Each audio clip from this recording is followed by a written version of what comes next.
Some of the content of Patriots Unfiltered may not be suitable for all audiences. Listener discretion is advised.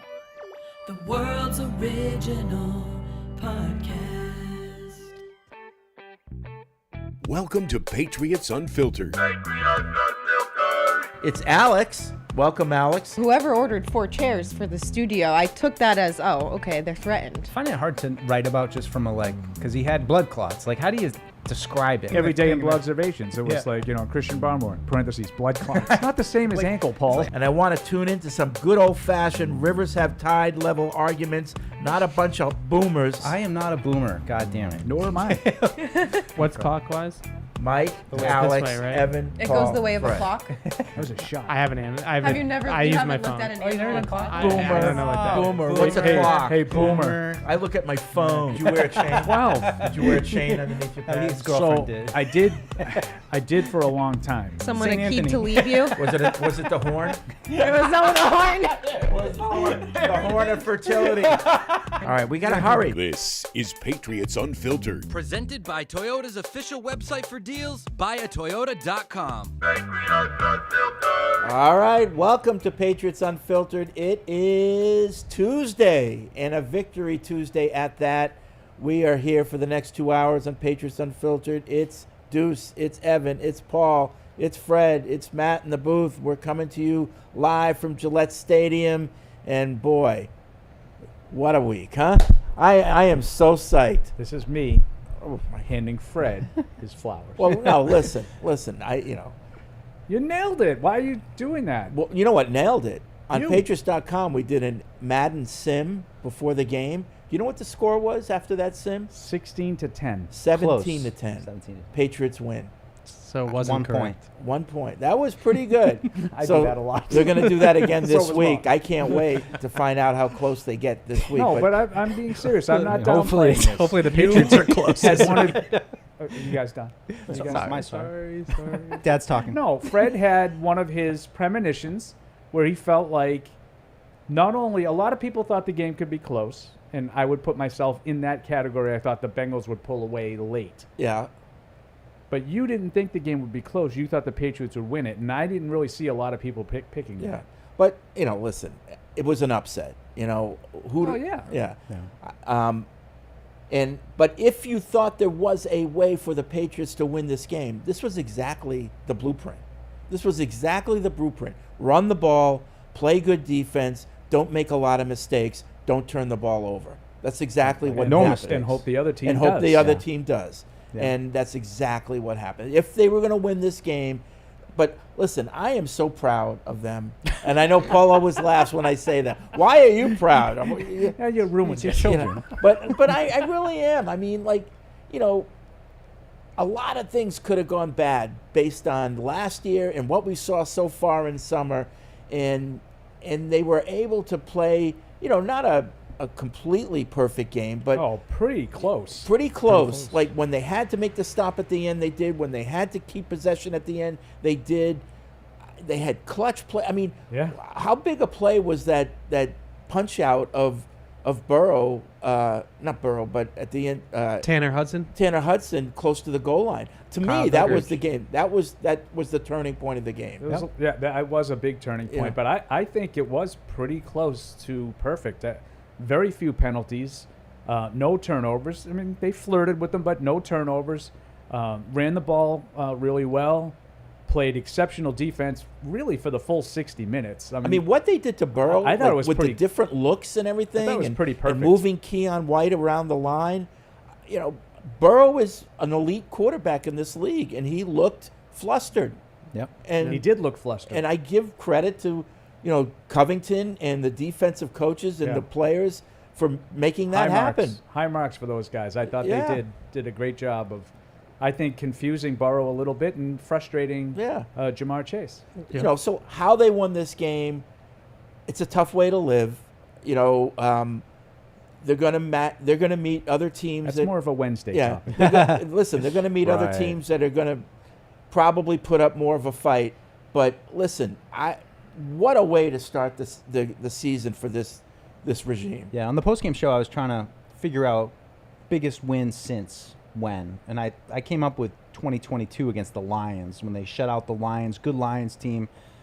But really, since then, I mean, it was even Buffalo when you win game probably. Yeah, that was a good win. Well, it's 2021. Yeah. Right. Okay. 2022. I mean, Paul, you had one. What was the one end of 2022? Well, I just said like the Buffalo game last year. The Buffalo game because- last year. Oh, because yeah. of the way Mac Jones had Yeah. never really come from behind. Yeah. But even then, I You were think 1 Mike's and was 5. better because they were 2-5. Yeah. Yeah. Like I know you two thought there was a path, but most people at 2-5 had already sort Yeah. of resigned themselves to so there wasn't as much excitement at that win as this one has elicited. Yep. Yeah. And with good reason. That was Fred. I know you listen to the post game show all the time, Yeah. right?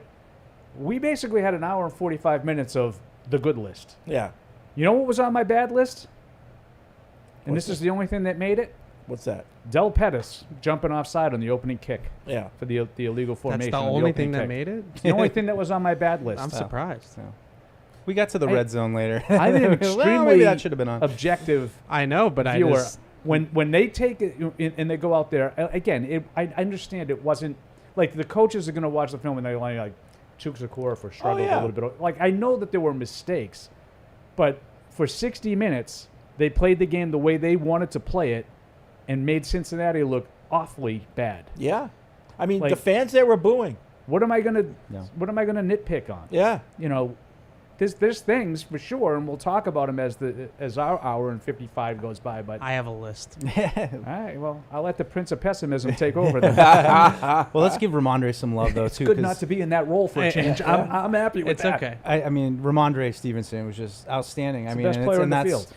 You know, to be able to, because I remember we talked, Paul. I had mentioned like the stat where the Browns had run the ball a lot, and you know, we talked. I think pointed out like sometimes that's just a function of how the game goes. They still ran it 39 times, and they ran the ball to win at the end. I mean, it didn't come down to them having to make Jacoby did make a couple throws down there in the fourth quarter, but really it was Ramondre that sealed the game and just Yeah. This he's a was your beast. thing for 60 minutes. Yeah. They ran it early, they ran it in the middle, and then they ran it to close it They out. keep It running. was And they knew they were Really going to have to unbelievable. run the Bengals, and they still were able to do it. But we talked about like who on this team is like a star. Who is this on this team can like make plays? Who can be a playmaker? And you saw in Stevenson get hit more than probably 50% of the time. First contact was at or behind the line of scrimmage, and no one guy was going to bring him down. What are the numbers? 118 Yeah, yards 118 after contact. You had 100. Yeah. So you had Yeah, we 7 can talk yards about that a before little he bit, got but- hit. And that's a big deal. But Yeah. they need this team and every team, but this team needs those types of players, guys who can make plays. We didn't know going to the season who they would be. We got a little inkling that Ramondre is one of those guys. Yeah, I mean, and I think yeah. he knew he was good. I think that's ideal Ramondre Stevenson game where he's well balanced. He's kind of the bell cow back, and he's healthy and he's running well. And I was just a little surprised, and maybe Antonio Gibson was hurt, but just there was big drop off. I felt like when they went to Gibson, it was and I think the That's numbers why I that gave so much credit to Stevenson, because I just 'Cause felt he like did when with the other less. guy ran it, it wasn't the same. And I am curious to get to your your negatives, because I really didn't find a lot of them. But with Stevenson, I think we knew like that he could do that, like Mike said. What I learned a little bit is Brissett, mobility-wise, I didn't think he really had any mobility, and I thought his ability to get out of the pocket and avoid sacks was a huge part of the first half. It was true. There were a couple times where he was dead to rights. Yeah, I didn't know he had that kind of ability to consistently avoid sacks and move the chains, and I think that was a big part of the 80-yard touchdown drive, and it was a big part of the field goal drive. Yeah. At the end of the half. And before we get to Evan's list, Evan's just waiting there thought like evilly, with, like we're can't wait to teasing bring it. this going party back down. to the defense, I just thought their speed to the ball, how they got downhill, because there was a moment there where you saw Burrow starting to heat up. Second half they started quick drop, quick pass. He started to find a little bit of a rhythm, but even The turnovers killed them. They had 5 straight drives where Yeah. they looked like themselves, Yeah. but they only scored on 2 of them. But even so, even with those quick passes that they were completing, there wasn't a lot of yards after catch. Chase started to get open a little bit, but they were always around the ball, always going downhill. The tackling was Yeah, tackling was they great. only I missed think, 3 I think tackles. Tavai had a really good game. obviously, I thought Keon White's been Bentley, I Yeah, thought was really good. Bentley. in that game. So and the fourth down play by Jonathan Jones. yeah. It's So like Yeah. really good stuff. We were, and again, this is one game, so we have to couch it that way. But I was worried about the carryover from last year to this year with the defense. You're losing Bill Belichick, you're losing Steve Belichick. That's a loss. Would they be able to keep up that toughness and that mentality? And so far, To me, it was they the, did the the job. versatility. Like I worried, Yeah. like would they Yeah, still, would mixing they, it up, And right. again, let's get to Evan because the quarters, I'm just waiting. the quarter stuff, like and Mike and I talked about this a lot in the post game with the zones. I think it really did kind of it forced. Well, it shouldn't have forced him, but it caused Burrow to consistently just check it down. yeah. Like I'm not gonna get it downfield, so I'm not even gonna try. I think he tried one ball downfield the whole game. why And Bentley had I 12 thought that tackles. played right into the Patriots' hands defensively. I give DeMarcus Covington a lot of credit for that. Now, they always say those guys got to go out between the lines and execute, and they did at a very high level. What did you say, Evan? 3 missed tackles? The whole game, yeah. 3. So we talked about that. And we had a caller that kind of disagreed with how good the tackling was because I thought the Patriots were really on point. Now, a lot of them, it was just because they were in the right position. So they're hitting guys with their back to the contact right as they're catching the ball, bang, they're Yeah. wrapped up. Yeah. Marcus Jones, as the guy's cutting across the field with a guy on him, is coming in and taking the guy's legs out. Just numbers, layers of guys in position to make plays. Yeah, and it's so easy to draw the line from that to the camp that Gerard Mayo put on in his first training camp. And I think, that's the biggest thing for me. I said on the pregame and postgame show, when you can get a win at this stage of a rebuild, it's worth so much because you get more players to buy in. They say, geez, that camp was tough. We were running a lot of hills, but you know what? It paid off here in Cincy. We won a game because of it. I'm going to listen to what this coach is selling even more now. And they just played with a chip on their shoulder. And I feel like, old Patriots teams kind of played with a fake chip on their shoulder. Like, nobody believes in us, even though we were 14-2 last year. This one, like, no one this is a believed in team, them. no one believes in us, and they really played like it. Yeah, and we forget that when Gerard was a player, he was a film junkie. They used to call him Mini Bill. Like, it was all about the preparation and studying tendencies and all that stuff. And you wonder, okay, how is he going to be a coach? Is he going to get them prepared like Bill used to get them prepared? The jury's still out, obviously, but I heard a couple players say a lot of the things we talked about we saw. Yeah. So there was indications that, they were well prepared. So listen. Yeah, no, all 3 Let's go. phases. If I mean, the season and- could end today, right. I'd be Well, hey, happy. I mean, let's go. yeah, and the let's- Jets lost. We'll get into the rest of the league later, but great just- weekend. and- Great and- weekend. And just the special teams, too. Like, I mean, Yeah. just everybody was contributing. I mean, it was good punts by Behringer. I mean, you've got Captain Joe Cardona forcing a turnover. Like, that's never happened before.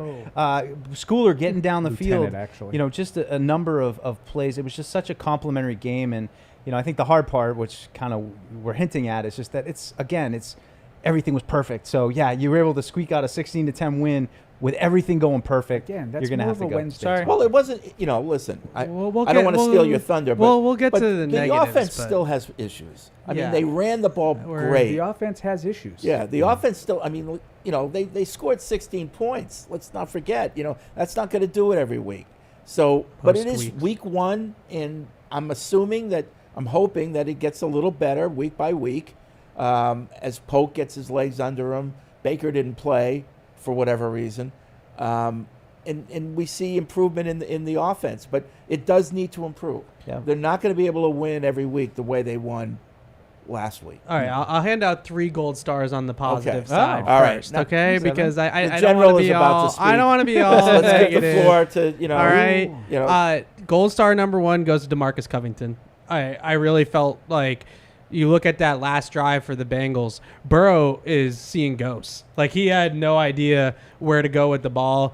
They took away the middle of the field. It seemed pretty obvious to me he doesn't want to drive the ball outside the numbers. Maybe it's the wrist injury or something still in his head about that. Could be. And he doesn't want to drive it out there, so they were closing the middle of the field. And he was, whenever you see a quarterback, like, in his stance, and then all of a sudden his feet just start to, like, kind of go happy underneath him. Like, where am I going, right? And that's what they had him doing late in that game. And the disguising on the back end was a big part of it. And you see these interchangeable safeties, Peppers and Duggar. they can both do a little bit of everything. So now you don't always have Devin McCourty in the deep middle and Chung on the tight end, and now you can really disguise it. That I thought they were fantastic defensively, has the football, well structured. There was hardly any coverage busts. I think there was one on the backside of a play that I counted in the entire game. Just extremely impressive defensively. Obviously, Ramondre just unreal. Went total So beast that's your mode. second gold star. Yeah, total Okay. beast mode. 10 forced missed tackles in that game.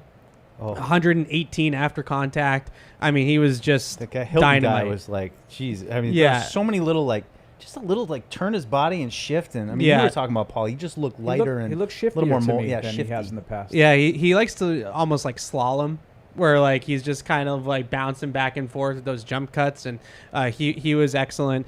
And I'll give Jacoby Brissett credit for managing the game. I thought that there was a lot of pressure on the quarterback, and he did a good job of not allowing it to become catastrophic. And Gerard Mayo talks a lot about keeping the plane from pulling the nose up of the plane. It felt like Jacoby Brissett did that quite a bit in this game, where other quarterbacks, Mac Jones, might have just completely cratered under the pressure. Jacoby at least kept his head about him, and it didn't have any catastrophic Let me have turnovers. a question for you on the pressure. Yeah. Because we went into the game saying, if we're the other team's defensive coordinator, whether it's Drake May or Jacoby Brissett, we're going to test that. We're going to put pressure on him. I know that the stats say that he had at least 50% pressure on every, over the course of the game. Yep. Was that pressure just generated with four-man, or were there blitzes? How often did they blitz? Yeah, so they ran a lot of creepers, which are four-man pressures, but they are not bringing the four you're expecting them to bring. Right. So you have four guys up on the line of scrimmage. They usually were dropping Hubbard, their defensive end. He drops into coverage, and then a linebacker blitzes up the middle, or a safety blitzes, or something along those lines. So the Patriots allowed 4 unblocked pressures or free runners to the quarterback. That's 4 too many. Like you have to make sure, especially in the A and the B gaps, you have to have that protected. So communication is still a little bit of an issue on the line. Yeah, I mean, look, you have a rookie at right guard. Yeah. You have a guy up from the practice squad at left guard. So when I was watching the film back, there were a couple of times where they allowed somebody through the right A gap over, Robinson and Andrews, and I'm thinking to myself, well, David Andrews is probably right.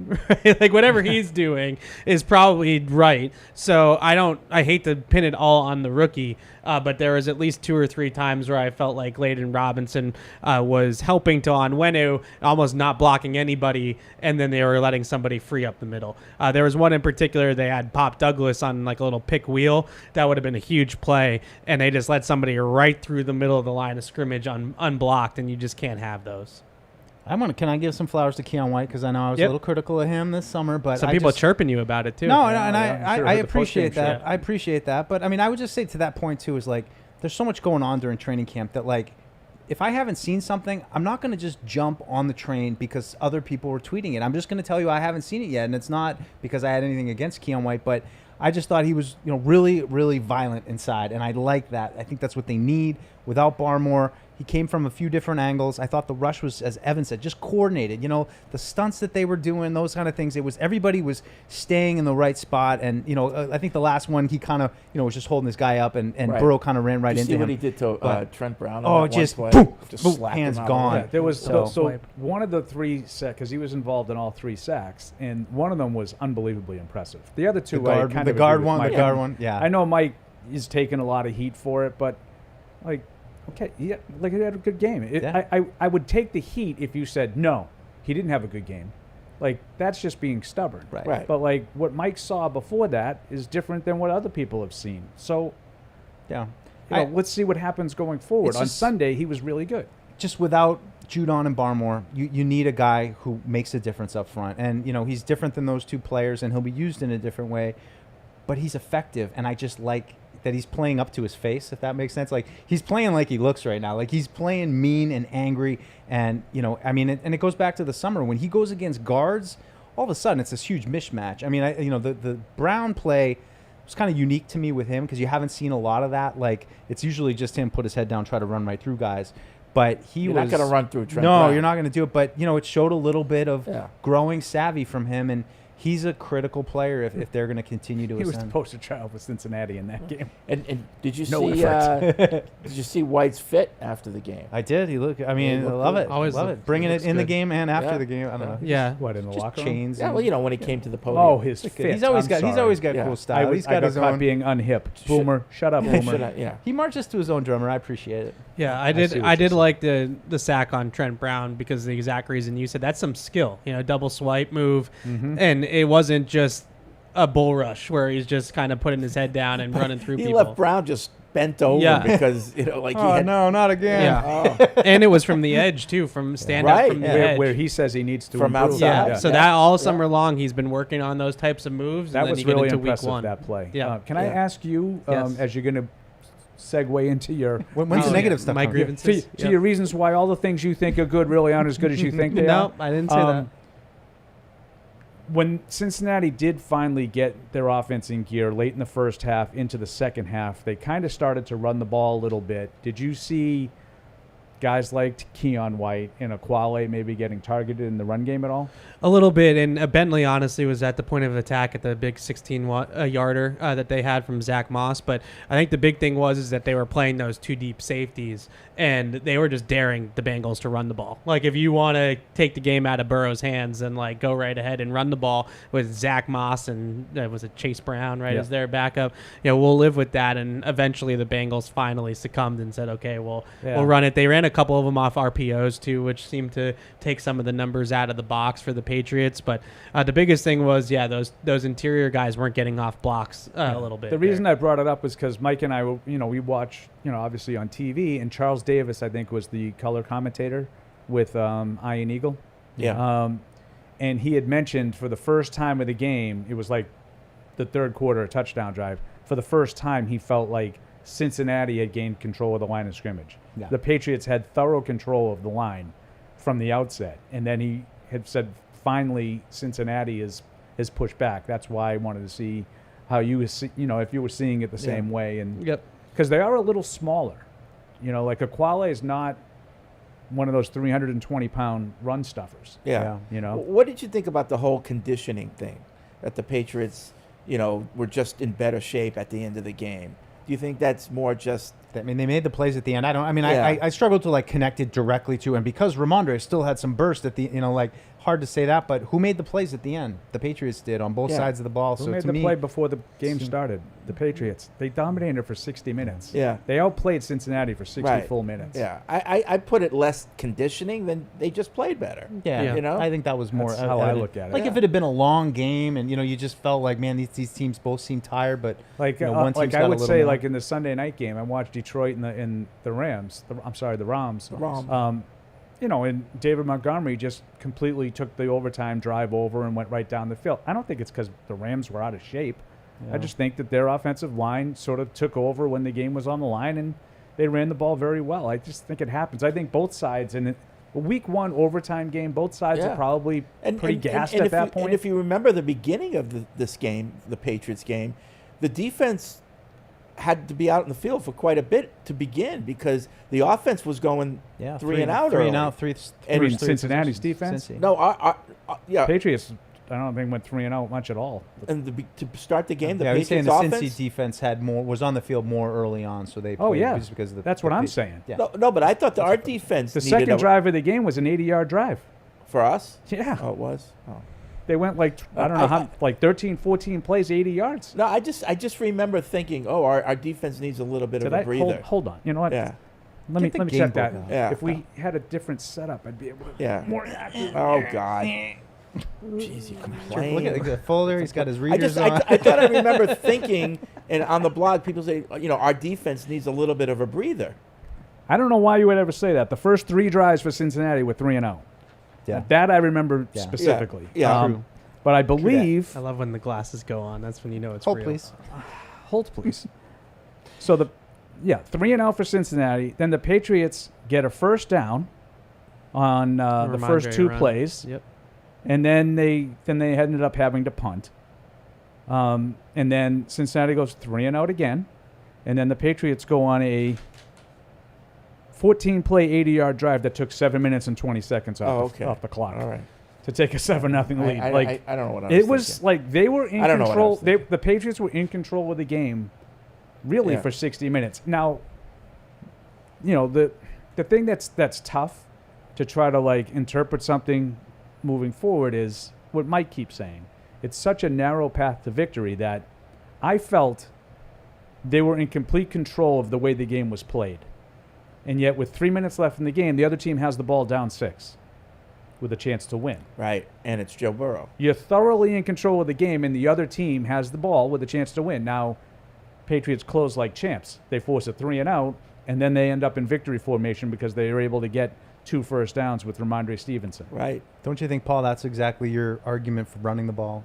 Correct. You can dominate the game, but you're I not gonna thought they score outplayed points. Cincinnati from start to finish, and yet had 16 points and were in a dogfight. Yeah, I think that was the difference between this, because we've seen them win 16-10 games for the last 3 or 4 years. Like, it's not abnormal, but in this game, they started out so well. Like, they outgained Cincinnati in the first quarter. I think it was like 120 117 to 17. Yeah, or I was gonna say something like 120 to 20. In that Yeah. kind of range. Yeah, sounds right. And then they were up 10-0 at halftime.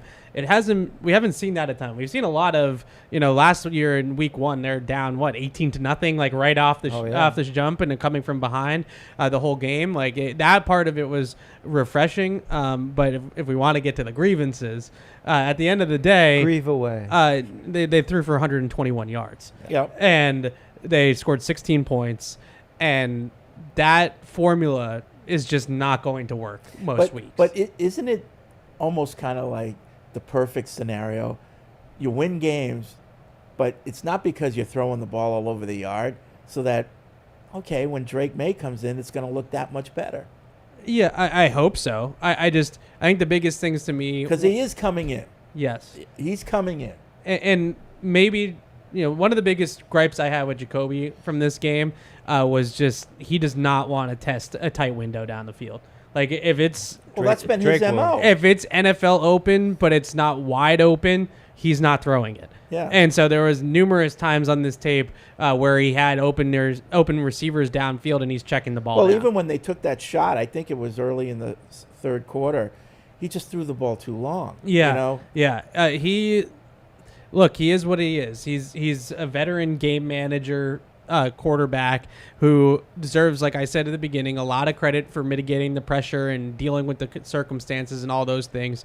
But there was at least 3 or 4 times in 25 dropbacks where I'm thinking to myself, like, just rip it, man. Like, just throw the ball. And he just doesn't want to throw it. They set up a play action shot. They checked it down to Ramondre. And Austin Hooper on the wheel is just, he's open. Like, and you just want to see him just kind of throw the ball into that window. And he just doesn't want to do it. I thought he had Hunter Henry multiple times in the red zone for touchdowns and just didn't get the ball there or didn't want to force it into a tighter window.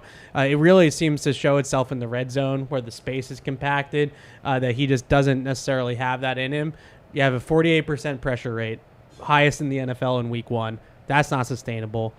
And the lack of play action plays were a big problem too in this game. You only have 26 yards off of 5 play action attempts, despite the fact that you ran for 170. Like, you should be able to sequence those two things together and get some more explosives out of the play action game. So the passing game in general is not good enough by any stretch of the imagination. Like, that's going to lose most games. So just curious, obviously the offense wasn't great. So most of the things you just mentioned were all related to the offense per set, the game plan. Yeah. Anything else on the other side? Hold, got please. one? You'll get your chance. We're airing the grievances. Defense is my stuff. This is the I like airing the of the defense. grievances. I don't have too many nitpicks defensively.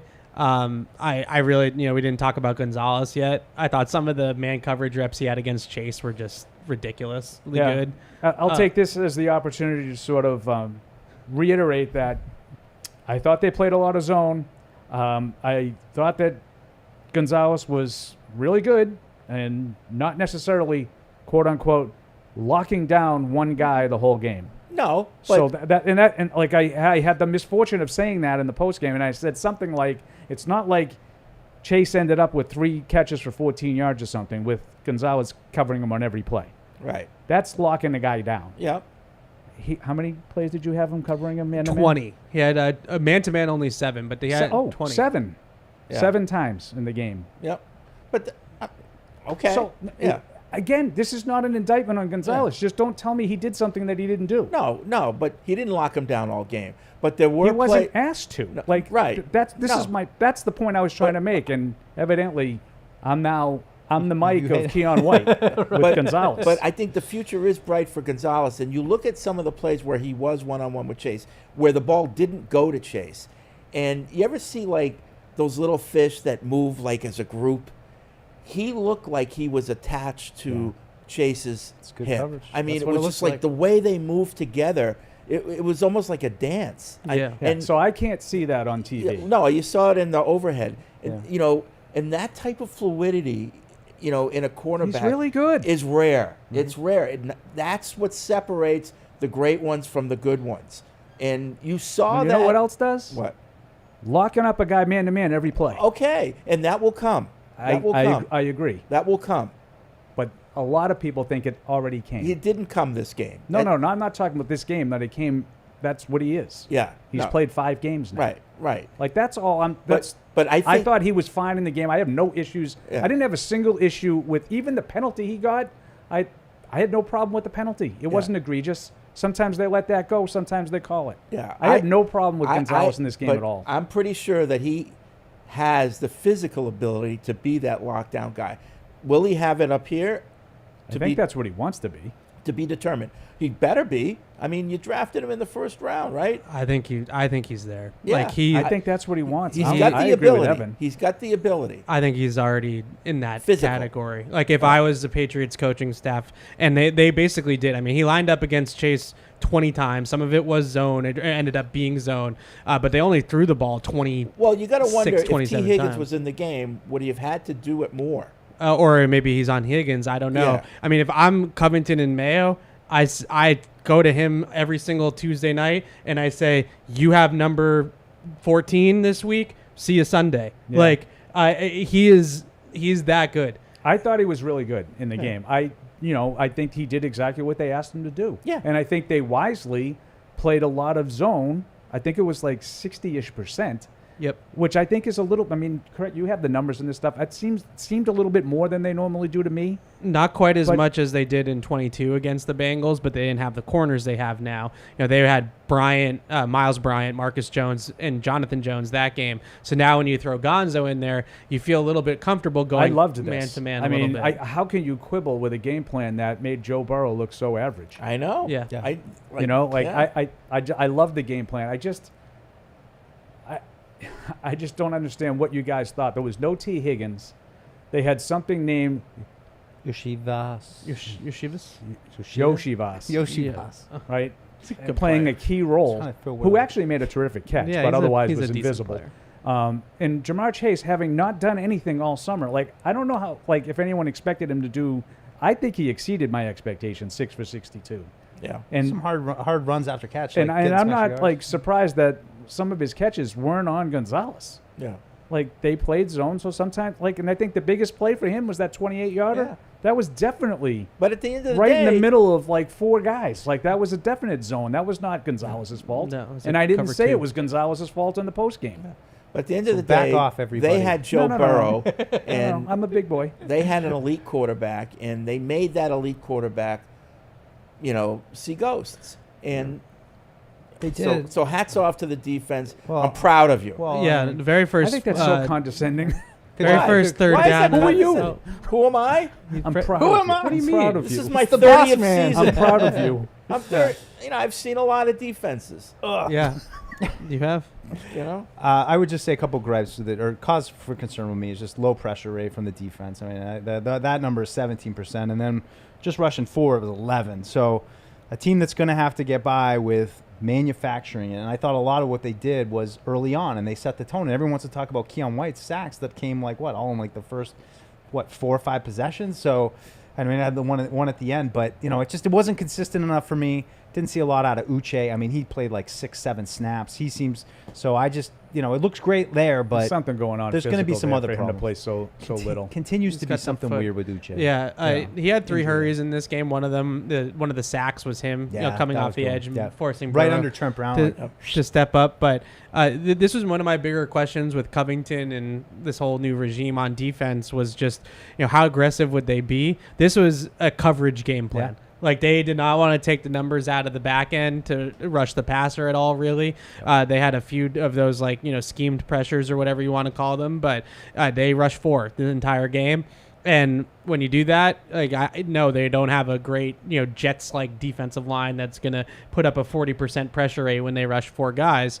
But they covered so well that it didn't necessarily end up mattering. So that's what stood out to me was I felt like a lot of the impact on Burrow was like Evan said earlier, where it's not there, and I think and it wasn't the pressure. That was effective, it was just though. not. They got seen pressure early, and I think that got Burrow Yeah. sort Yeah. of. Yeah. I Well, think off I'll his be game. interested to hear from everybody, later in the week when we start talking about the Seahawks, how you think the defense might change their approach. I don't want to get into it now, but do you think that they might have different looks for the Seahawks than they do for Joe Burrow? Let me know what Kenneth Walker's status is. Okay. That'll be the big thing for me. Yeah. I mean, they played so much cover 2 in this game. Like, that was their number one. You're not going to be able to coverage. dare Seattle to run if Kenneth Walker's playing. Yeah, that's the big thing. And the Bengals, they're a shotgun team. They're a 3-receiver team. They like to spread the field. They have Burrow. They just say, you go out there and do your thing. And the Patriots just played. The more I'm thinking of it, Evan's exactly right. And Zach Taylor still didn't do anything different, despite the fact that they're a 3-receiver team and we're missing 2 of them. Yeah. And he just did the same. Well, that's what we do. You're supposed to be one of the tight pants guys, No, right? He's not. No, he's not invited to the. You're supposed to be one of the innovative, creative I hear you. offense but guys, and you just not so said, much. "Well, I don't have T Higgins at all, and I can't really expect Jamar Chase to be Chase, but I'm just going to run the same game plan that I normally would." Yeah, I had those. Yeah, guys. Zach Taylor. Every time I watch the Bengals offense, I think it's one of the most rudimentary offenses in the NFL. Oh, I think DeMarcus Covington would agree with you. and so you have Burrow, Chase, and Higgins, and then you had Tyler Boyd for a while too, who's also a really good player. Yeah. It's if you just go out there and you spread the field and let those guys go one-on-one, somebody's probably going to win a route, and you're going to be able to move the ball. Their scheme is extremely simple, and it shocks me that they win as much as they do. It's off of talent, honestly, on that side of the ball. F the Bengals. Oh. That's right. F them. Did you do anything in the press box I've up been there, saying Freddie? that for a long time, and I mean it. Did you do anything up in since the press box? 19 anyway. I started to take my shirt off, and 3 security guards accosted me, and told me to leave my shirt on. So You can't tell me what to do. yeah. Yep. And by the way, their halftime food was dog food. So Well, it was Skyline No Chili. Skyline No Chili. It was in Skyline every Chili. way. Not It hot was dogs? Skyline Chili. In every way. You didn't get a halftime hot dog at the That's hot. the I way don't to know what they Fred's- were. They that's were like Fred's- these little mini things. Yeah, they're glizzies. They were like the Little size of my hot dogs. pinky. Yeah. Glizzies. Yeah. What are they? Lizzies? No, Glizzies. glizzies. Glizzies. What's that? A hot dog. dog. A glizzy? It's just another name for it. Who gave you that name? I've never heard that before Social in my media. life. I'll bet you Me neither. Connor was calling them that when he was still in high school. I don't know. Glizzy? I've never heard the term before in my Never life. heard it before. You've never heard very- the term glizzy? Very popular now. Mike, Is it? Hot dog? Yeah. I'm just. You want to know when I you're don't know not everything. really when Paul knows something that you don't. So That's so instead of ordering a Sad. hot dog, they would say, Sad. "Give me a glizzy." No, you just No, no, you- no. whoa. Matisse says glizzy all the time upstairs. No, it's just I like, didn't know oh, he was we're talking gonna about we're gonna hot go dogs, get though. some glizzies, something like that. Yeah, I mean, I don't don't. know. What does it mean? Like, what's it? it's literally just a hot dog. So people have That's it. looked it up, and there's really nothing definitive about it. You I've guys have heard done a people lot of work talk on about this, him on. I've heard them talk about it on the radio. My kids have called him that since they were like really little. Really? Really? Yeah, I'm I've afraid. never- because that's what I mean. Kids that's these what- days. That's what you kids do Yeah. nowadays. I've never That's heard very that true, it before. is. It's been a minute. You Call it a learn hot something dog new like a every day, man. I guess. Yeah, I mean, you I missed your fit thing. I actually took your Keon White fit thing. Okay. Literally because right. of him. I thought there was a chance. Yeah. yeet. All right. So later on, we'll talk about other games in the NFL, but let's hear what our listeners have to say. It is no longer the other hotline. It's now the TPX hotline going forward. So that's the number's the same, 855-PATS-500. But let's go to the TPX hotline and see what you have to say. We'll start with Cameron in North Carolina. What's up, Cam? Hey guys, Hey, Cam. Paul, this one's for you. I think I'm the one that you're referring to about the Gonzo. Oh. It's on. Oh, me? Yeah, and it might have been my fault for not articulating my question well enough, but I think that maybe you misunderstood. What I was saying is I was asking if you knew what team and what defense they were running, because based off the TV, it showed a couple clips here and there of Gonzo on Jamar Chase, and it looked like he was on a tip. So that's why I was asking, was he on the clamp, or were they running a zone? Yeah, I so I'm in the same boat as you, Cameron. I just misunderstood. What's that? I said I'm in the same boat as you because Mike and I are watching it off of TV. So when we're saying, like, we see him involved in tackles that resulted in first downs, I can't tell you, well, that was a man-to-man rep or that was a zone rep, and he just happened to be the guy that came over and made the tackle. Yeah. I felt like from watching, and I think we said this on Sunday, Mike, that there was a lot of GTFB going on. I thought it was kind of an old school, keep everything in front, make them go the long way. I think Evan's point about maybe Burrow not trusting outside the numbers as much might have had something to do with it. You see him doing a lot of this on the sideline. Maybe he didn't trust his arm to actually take advantage of some of the holes. I think they kind of put everything in front of him. But, Cameron, to your point, I don't really know exactly. I'm going to trust Evan's view. He had 7 snaps that he covered man-to-man out of, 32 dropbacks? Yeah, well, for Joe Burrow? He was on Chase. I don't know how many passes he was lined up Chase was on the field. over Right, yeah, Chase right. on 20 routes. 7 of them were straight man-to-man. 45% of them were press, though. And a lot of it, they're cover 3. I mean, you're really man-to-man on the outside when you play cover 3. So even though it's a zone, technically, I mean, you have the deep thirds. Thank you for saying that as well. You're one-on-one. Like, it's the same thing. Thanks, Cam. It's man within your zone. And, Cam, I would say that we actually all agree it's a typical PU. I would call it PFW in progress still. I can't stop doing that. It was a good name. It's a typical PU. Yeah, that's why some of us didn't want to change it. Oh, we don't do the newspaper anymore, Paul. But we to all change. agree it was Sometimes like you a have to semantics. change. You know me, I don't change well. Apparently. But I do think there was a lot of agreement, even though we got to the Gonzalez discussion from different viewpoints and points. I felt like everybody thought the same thing, that he played well. Oh, yeah. Yeah, there's no I question think about everybody. I haven't really seen anybody that said, you know what, he didn't play very well in that game. No. I didn't hear anyone say There's only that. one guy. I Not think, even that Matt didn't Smith. play well. that. Yeah, I mean, By the way, he gave up 3 catches for 15 yards. Our new host, Yeah, sneaky negative. really. Sneaky negative. Yeah, he's always been. Though. Sneaky? We know that. Sneak? I don't think he's We sneaking know about that. it. He's Oh, we had a great time. He's- Mike and I were like, finally, it was like the middle of the fourth quarter. And we're like, seriously, it's not 1991 anymore. I looked at Matt at one point. I'm like, it's a roller coaster with you, It's huh? like the last 25 years have not even happened. he's always waiting for the other shoe. Yes. to drop. Oh, always. Yeah, he's very. He watches the scared. No, he had the. Oh, yeah. He had the Yeah. 14, Very much so. Oh, watch Yeah. his. I like that. 14-13. That They're going to lose 14-13. Field goal 6. They're going to lose 17-16. It's like my dad. He's the same way. Speaking of 1991, the Patriots had a drop back for Jacoby Brissett, a 7-step drop from under center without play action. I have not seen that since 1991. I was Like shocked. Johnny United. I was like, what is Did going you on watch here? any of the Sunday night game? A little bit, yeah. So Stafford throws a pick in the end zone at the end of the half. There was like 12 seconds left in the half. And that meathead had Jared Goff drop back like one of those 5 to 7 step drops, Yeah. get blindsided by Jared Verse, and somehow hold on to the ball. Like, they came a whisker away from something that would have been talked about for the entire season.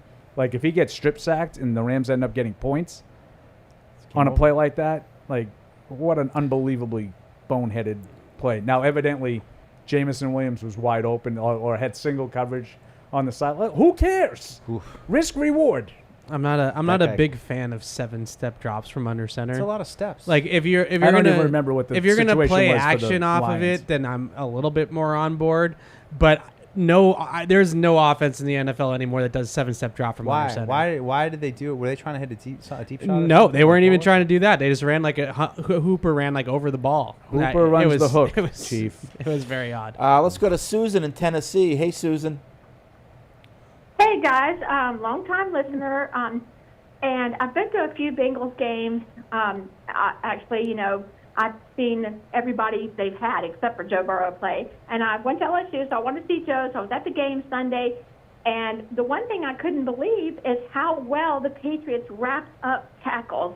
I've been watching a long time, and I thought it's been several years since we've seen such wrapping up on the tackles. I mean, I'm not a football guy like Evan, but I've got 8 sons. I watch a lot of football. Like me. 8? Wow. I have not seen that in a long time, and I wanted to give kudos to stopping those guys after any kind of movement, and also thought the Bengals were sorely missing Joe Mixon. And also I want you guys to talk about how Tom Brady did, because I'm a fangirl. Take it off there. All right. Good call. Thanks, Awesome. Susan. Call back all the time. I mean, we talked about the same I thing. missed the very last thing. We all agree that Brady's, the tackling was sure.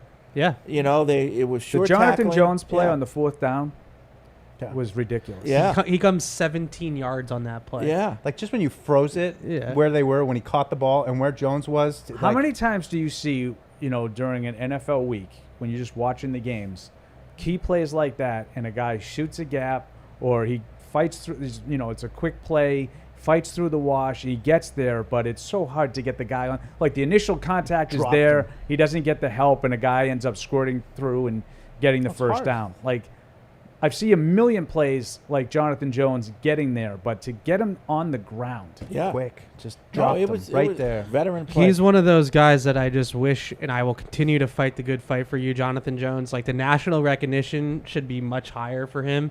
Like, he's been a legitimately great corner for 4 or 5 years But he now. just doesn't get the stats like a lot of, Yeah, but he's inside, outside. He plays a little safety. He tackles well. He's fast. Like, he can cover. He's the best guy at covering Tyreek Hill in the league.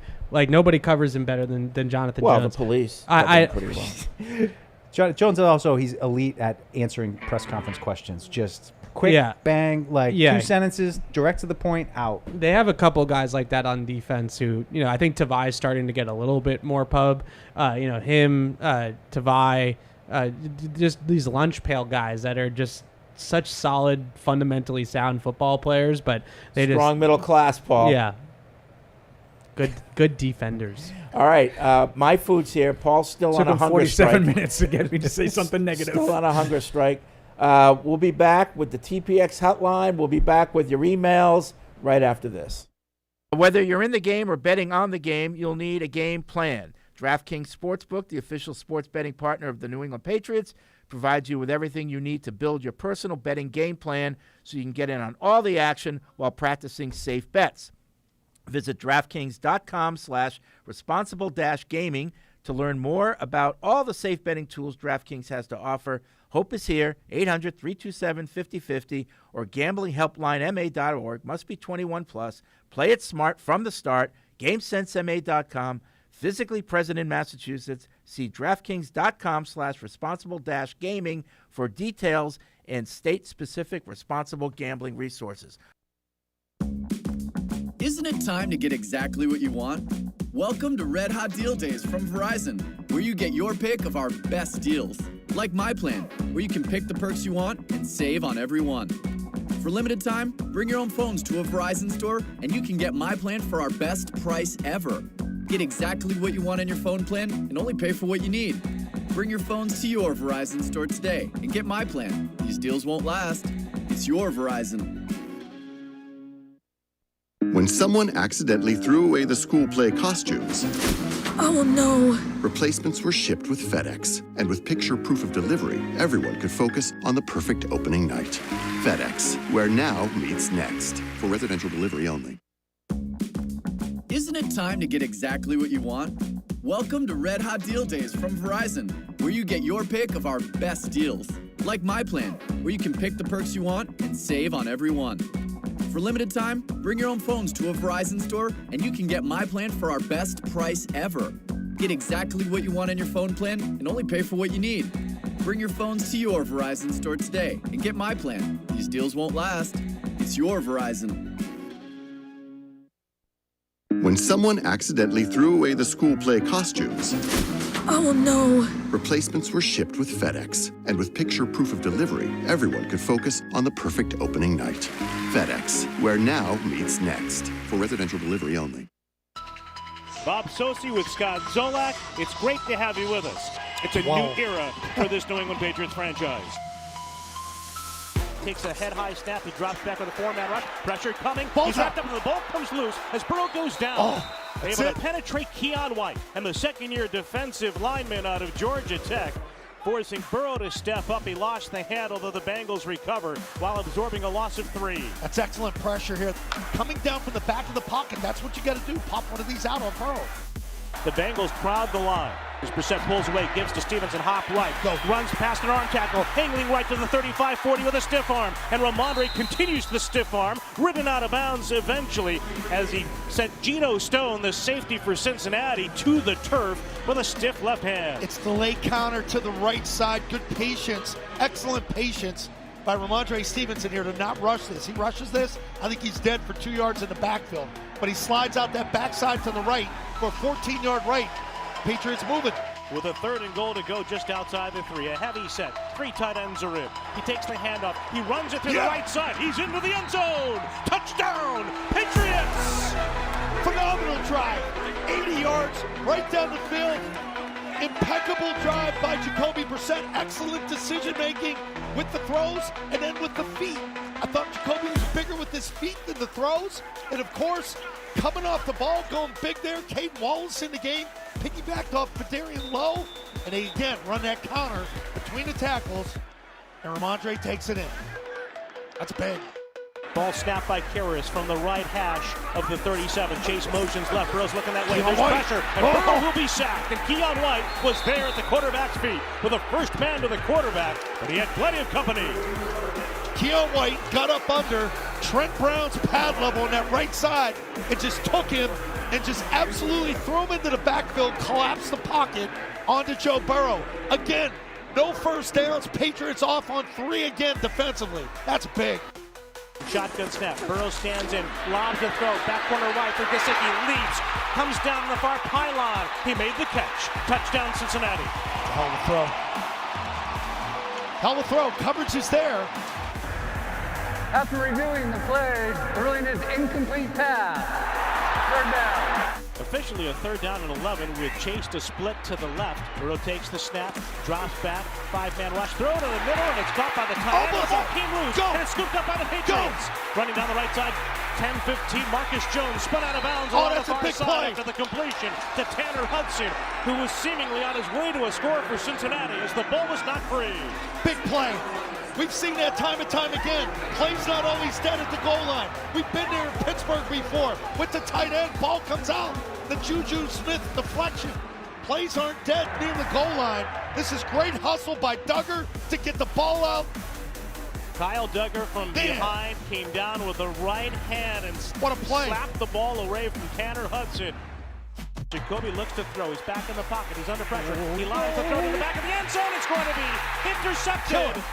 Touchdown! No, it's incomplete. Oh my God! It's what incomplete. Is it? There was a defender there along with Hunter Henry. I thought it was a slightly underthrown ball. It appeared at first glance to be an interception. Henry eventually came away with the football. What did I just say? It is an incomplete pass. No sacks, no holding calls, no interceptions. He didn't get all this into it. No. It's off the back foot, thrown up for grabs, sort of. That's his worst decision of the day. Right-footed kick. It's a high climbing kick, backpedaling all the way to the 10-yard line, under it to run with a stutter step across the 15 to the 20. The ball is loose. And sliding on it for the Patriots is Jalen Hawkins. A fumble forced on the punt return. Hammered it. He flares it right flat. Catch is made and running to the right. Yosivas is brought down. Close to the first down line again. He's short.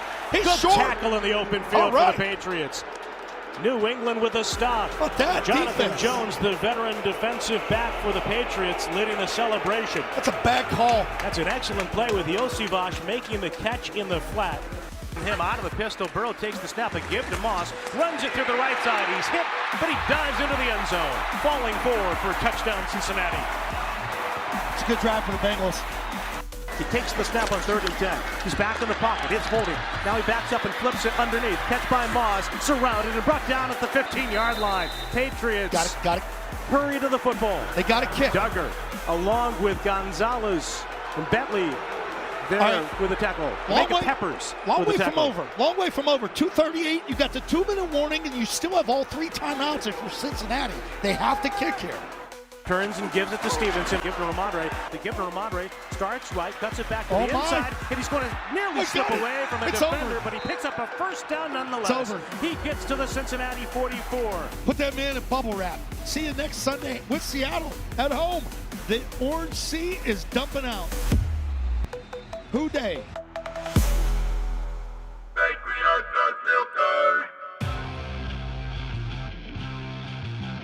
We're at Patriots Unfiltered. It is Paul, Evan, Deuce, myself, Matt in the booth. We're talking about the Patriots and, just a great start to the 2024 season. I'm not sure you could ask for a whole lot more than that. You can't look. Obviously. Maybe some passing yards. No, like I was going to say, obviously, we would have loved to have seen them score like 38 points. They don't have that in them. But the thing is, they don't have that personnel. They made it look easy.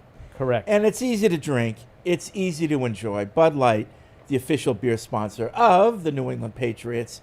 Unlike how you make those reads look. Paul, are you looking for something to do before kickoff I'm this always week? looking for something new to do before kickoff. Then why not get your living room game ready by playing Bob's Discount Furniture Dare to Compare Challenge? I never thought of it. When you dare to compare Bob's Renegade Motion Sofa with the competition, you get customizable modular design, Bobopedic power reclining seats, charging ports, and plenty of storage for hundreds less than other brands. Now that's a winning play. So stop in and see how much you can save when you dare to compare with Bob's Discount Furniture, the official furniture store of the New England Patriots. I just picture Paul on the ad lib part now. Yeah, on the Renegade Motion Sofa, and it kind of goes berserk, and Paul's like this watching the game, and Diet Pepsi's all over the place. No. Deuce is like, oh, poor guy. I don't like when people make fun of my Paul. I was just gonna say, can we talk about Okorafor getting pulled that quick? Did he get? Were they like, this is terrible. You're getting out of there. Vidarian Lowe still hurt. Get in there, Vidarian Lowe, and hang on tight because we can't afford to put Okorafor in at left tackle. I mean, is that experiment over? You think? He let up 3 pressures and 6 pass blocking snaps, and then was pulled from the game. Their left tackle situation wasn't competitive throughout the entire game. Trey Hendrickson just had his way with whoever was over there. I thought it was interesting that they didn't really leave the tight end over there or chip or do anything to help him out either on some of those plays.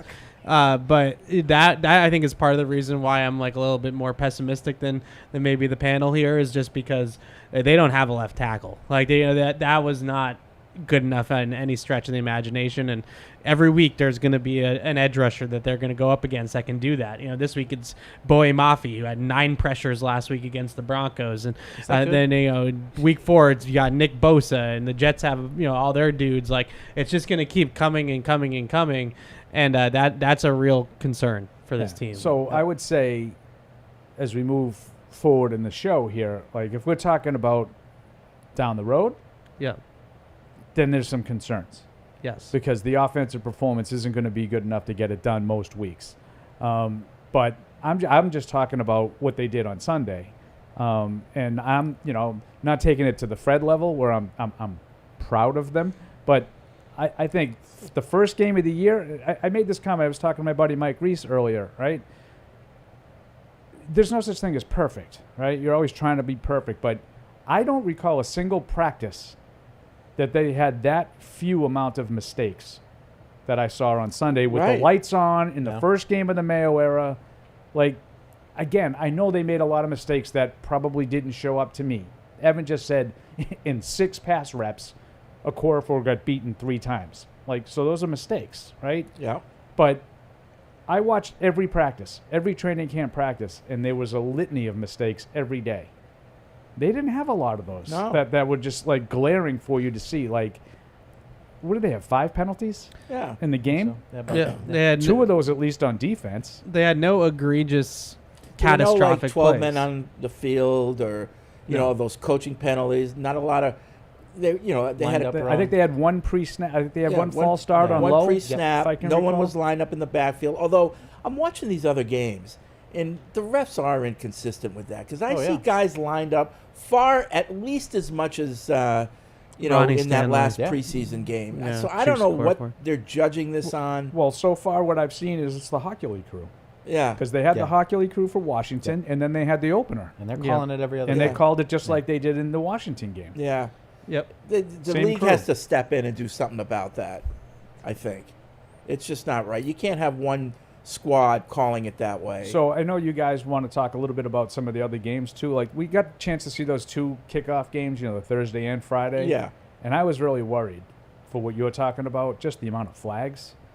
And by the way, Brazil not ready to host a game, but that's just the field conditions It alone. was just like playing on a skating rink. Yeah.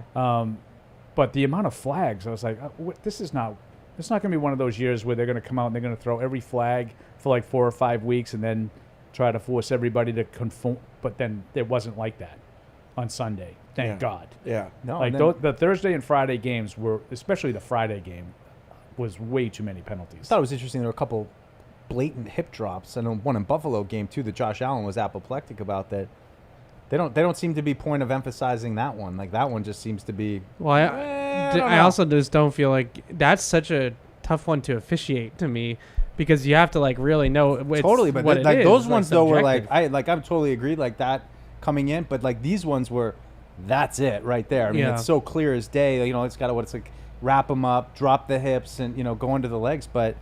I don't know. It's how they're Good going to to see call my it. boy Josh protecting himself as always. So maybe if we do talk a little about this, these are some Deuce thoughts. Somebody hurt. Is Josh Allen going to have to take this whole thing onto himself again? Because that seems like the direction it's kind of pointing. They didn't let him the other day. I mean, Joe Brady just said, you throw the ball when I tell you to. He had like 20 passes. Percent attempted more passes. Yeah. Window closing in Buffalo. Well, they won. with another, and he scored 4 touchdowns. And he almost broke his hand though. And it's like not sustainable. Maybe like going up, like hurdling over just so a defender. it's been probably sustainable not. for 6 years. No, he's had help. This season, it's going to be all on his shoulders. He's going to get hurt. Just like it was on Oh, Sunday. okay. and So they you're won. predicting an injury. Yes. Okay, that's so much like the Jets' downfall will be because of an injury. Sure. So that's two teams we're hoping they get hurt. I don't know. The Jets to me. Aaron Rodgers is on washed watch for me. That's like last night. I was a little concerned there. Like The he can arm's still there. He can still feather it. Oh, he's still got the arm. I don't know if he's got the drive. Yeah. I don't know if he can take out the he old driver. And I don't think he's too excited about extending plays either. No. I don't think he has the ability to do that like you did. Yeah. I mean, he's coming off a torn Achilles. That's not a he significant looked injury. a little old to me. It just looks like he's got Garrett Wilson and Breece Hall. I mean, I'm sure. Like I respect what they have, They'll but figure it out. So you attack. They got to the head. get Mike Williams involved. You attack the head as what he's New Orleans defensive coordinator said back then. Greg Williams. Greg Williams attack the head. Oh, I wouldn't do that. I but- like the new Jets uniforms better than those other ones they just got off of. But Are we with talking Rodgers, about uniforms? Rodgers and Wilson got these long sleeves. It looks like completely Everett High infatuated with 1985. Right. Garrett- Like the sleeves down to here again. Garrett Get used to Wilson that. looked like what is this? he looked like he had like Taekwon Thornton legs I'm not too. missing Like I was like numbering. really He was- confused He by was that. 17, right? He changed his number. Wilson went to 5. Yeah, he's 5 now. He was 17. Yeah, right, Yes. right. No, I was confused by that at first too because Yeah, I didn't like it. 17 was Didn't on the care for it. sideline. I'm like, what's going on? But So I watched I was telling Mike, I watched the first drive, and I told you I had Garrett Wilson last year on my team, and 4 plays into the season, I was like, that's what I was thinking. Right. It was like Garrett Wilson. Then San Francisco must have just said, picked it right back going up. to make last someone night. else beat us. Yeah. No. So Baltimore, Kansas City. Yep. Good game. Good game. 2 good teams. Good game. Yep. So So- they're going to see each other again probably. I mean, hope so. Mahomes is awesome. It's just that's it. But I would say the same thing about Lamar that I would say on Josh Allen. It's like all of a sudden, I got to do it all myself, guys. He's just throwing to what's his face from Boston College. Like Zay Flowers. I still don't like, see him operating traditionally enough. Like, I think he's great. I think Lamar Jackson is really great. But so many of those runs are just scrambles where he's not finding someone. And it almost worked. I mean, he kept the team in the game. He was great in the game. But then at the end, he missed a couple of open guys. Yeah. What do you guys Isaiah make though, Likely, by the way. of Unbelievable. the big storyline though? Is what did 2 guys throw for over 300 yards this week? Was that what the final number was? It was something like that. Yeah, it was really low Well, passing one of them yards. was my guy. And the league is better with Baker Mayfield. Oh in yeah, it. he did have a So, good game. it's good. Yeah, the passing in general, I should say, as much as I picked on the Patriots passing game, the passing games in general across the league were pretty poor, league wide, and some of it has to relate to the fact that these guys don't do anything anymore in the summer. And there's no preseason reps anymore for these guys, and like the passing game is all timing. Oh, you know what was funny is we had Jeff Hobson on in the pregame from Cincinnati, Bengals.com, and he said that Burrow actually did play in the preseason, which is rare. Like he hasn't done anything he's been hurt. Yeah. But now I think it was the first game, and then they went one series. They went right down the field, like an 80-yard drive for a touchdown, and everything looked great. But he looked like he hadn't played at all. And a lot of these other guys that didn't get many reps, I mean, obviously Rodgers didn't get any. He comes out first drive right down the field and then did nothing the rest of the game. I mean, do you think we'll get to a place where, like, we go down to 2 preseason games and the starters play? Like, maybe not the whole game, but both games. I hope not. I would never want to see my starters on the field. But I mean, like, it's a feather in Gerard Mayo's cap. Then they're gonna have to be. You're gonna have to be okay with them being off for a couple weeks. Yeah, I mean the Patriots. So let me just say this: won this game kind of because of how they handled the preseason. Okay, but you just spent the previous hour saying how bad the offense was. The passing game, yeah. So for sure. like they played, the offense was bad. The offense is, coming out of the gate slow. Right. The running numbers were huge across the league. Yeah. Right? Yeah. I mean, I think I saw a stat today that it was like the highest average rushing total per team in like over a decade or something like that. So does that change how like you view Detroit, the Patriots? Detroit ran it right down. No, I I think teams are daring other teams to run. I agreed. I think that's what it is. Yeah, I think you're seeing so many of these too high safety shells, Fangio style defenses where you're too high and then you're rotating in and out of it after the snap, and they just don't have the numbers in the box, and they're just saying run the ball. Like if you're going to run the ball, even if you run it well, like the Patriots did, you're still only going to score 16 points. So at the end of the day, we're still going to be in the game even if you run it well. And I think that might be something where your whole starters playing in the preseason comes into play, because now it's physical. You're getting worn down. You're missing tackles. And maybe some of those rushing totals are getting inflated because guys aren't ready to deal with that physicality. Definitely didn't seem like the Bengals defense was ready didn't to want tackle. to play, period. Yeah. 53 guys to a man. The rise up of the Atlanta Falcons will be delayed at least a week. Oh, yeah. Tough one. So Kirk Cousins did not play well. Arizona played pretty well in that game. I mean, a lot of people said And they got don't dominated the last sleep on the 3 quarters. Cardinals, but they're going to be able to score some points this year. Yeah, some of the Marvin Harrison Jr. tape was yikes. Yeah, people are down on not him. good. Tough to see they did get a lot, Miami come back and beat Jacksonville. I thought Jacksonville, what was it, 17-0 they started the game at? 14-0. 14-0?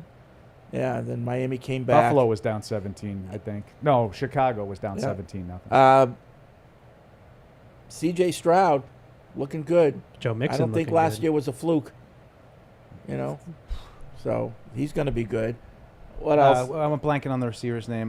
Nico Collins. I mean, another monster game from him, and then Tank Dell's back too. Yeah. I mean, they look like that's the thing that stood out to me. And I mean, I kind of said it tongue in cheek after the Baltimore and Kansas City game, but it was like, man, these teams just have so many options with speed across the roster, and if it's not that guy, it's this guy, and that I think is just what the Patriots are trying to build towards. You saw that in the Kansas City game too. I mean, that guy, Jesus, shot out of a cannon. Yeah. So I have a take that might be a little different, and you talked about that Houston game.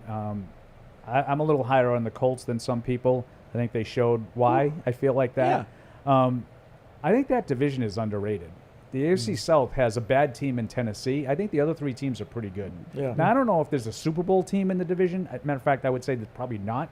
But I think Houston, Indy, and Jacksonville are pretty good They're teams. going to be tough outs for every game they play. That throw by Richardson was just I think crazy. those are 3 Like teams that could 63 finish yards on in the like air. just off balance, Yeah. like just Did you see it? Boom.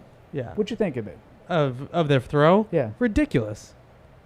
Did you think it was fluky? No. Like, fluky. I thought it was one of the greatest throws I've ever seen. He's And I'm not he's like exaggerating. off his back foot, 63 yards in stride. It's crazy. I was told by somebody that it was a Hail Mary and lucky fluke, a lucky fluke. And I'm like, I guess I just that's what made it so amazing because that's what it looked like maybe, but it wasn't. But he hit the guy. Like I mean, he wasn't just throwing that to anywhere. Yeah. Like he bought time and looked downfield and sought that guy. It was Alec Pierce, your guy. Your guy, Fred. There you go. One of my You guys. can call If he gets any sort of consistency to his game, because his game it was just roller coaster. It was like 240 yards or pass something on 9 yeah, completions. like he's just got these splash plays like that throw that are crazy, but then the rest of it is just. He was 9 for 19. Reminds me of Josh Allen a little bit early on. The Panthers are as advertised. They're probably the worst team in the league, at least. Or the Giants. The Giants, Dable, on the hot seat already. saying, "Hold my beer." I was gonna say it's either them Giants, or the Giants. Dable is being questioned. I could tell from what I saw of those off-season Hard Knocks. That's what I was going to say. He's not Fred. happy with his situation. I was going to say Joe Shane. I'm like, I started seeing people like, I don't know about this Joe Shane guy. I'm like, I could have told you that when I saw Hard Knocks. Like, he just doesn't seem like they got everybody pulling in the same direction. Yeah. Or just like he doesn't seem like locked in. Yeah, Joe Shane. Like there's he's going to be a lot of finger pointing coming up. Oh, we'll soon just sign another with the running back, and then Giants. Saquon has 3 touchdowns. Bill- And it's Bill like, what are we Belichick? doing? Huh? Bill Belichick, the next head coach of the Giants. He could be. I mean, any of these teams like that think they're close. Although the Giants don't with think Daniel they're Jones, close. I don't see how Giants you are could in think you're close. full rebuild. I like if Buffalo had lost this game last week and they continue to lose, I could see Buffalo putting, RA on the hot seat, and I could see them wanting Belichick. They're building a new stadium. They need the marketing. It's a short-term fix. You're close with Josh Allen. I thought the window was closed.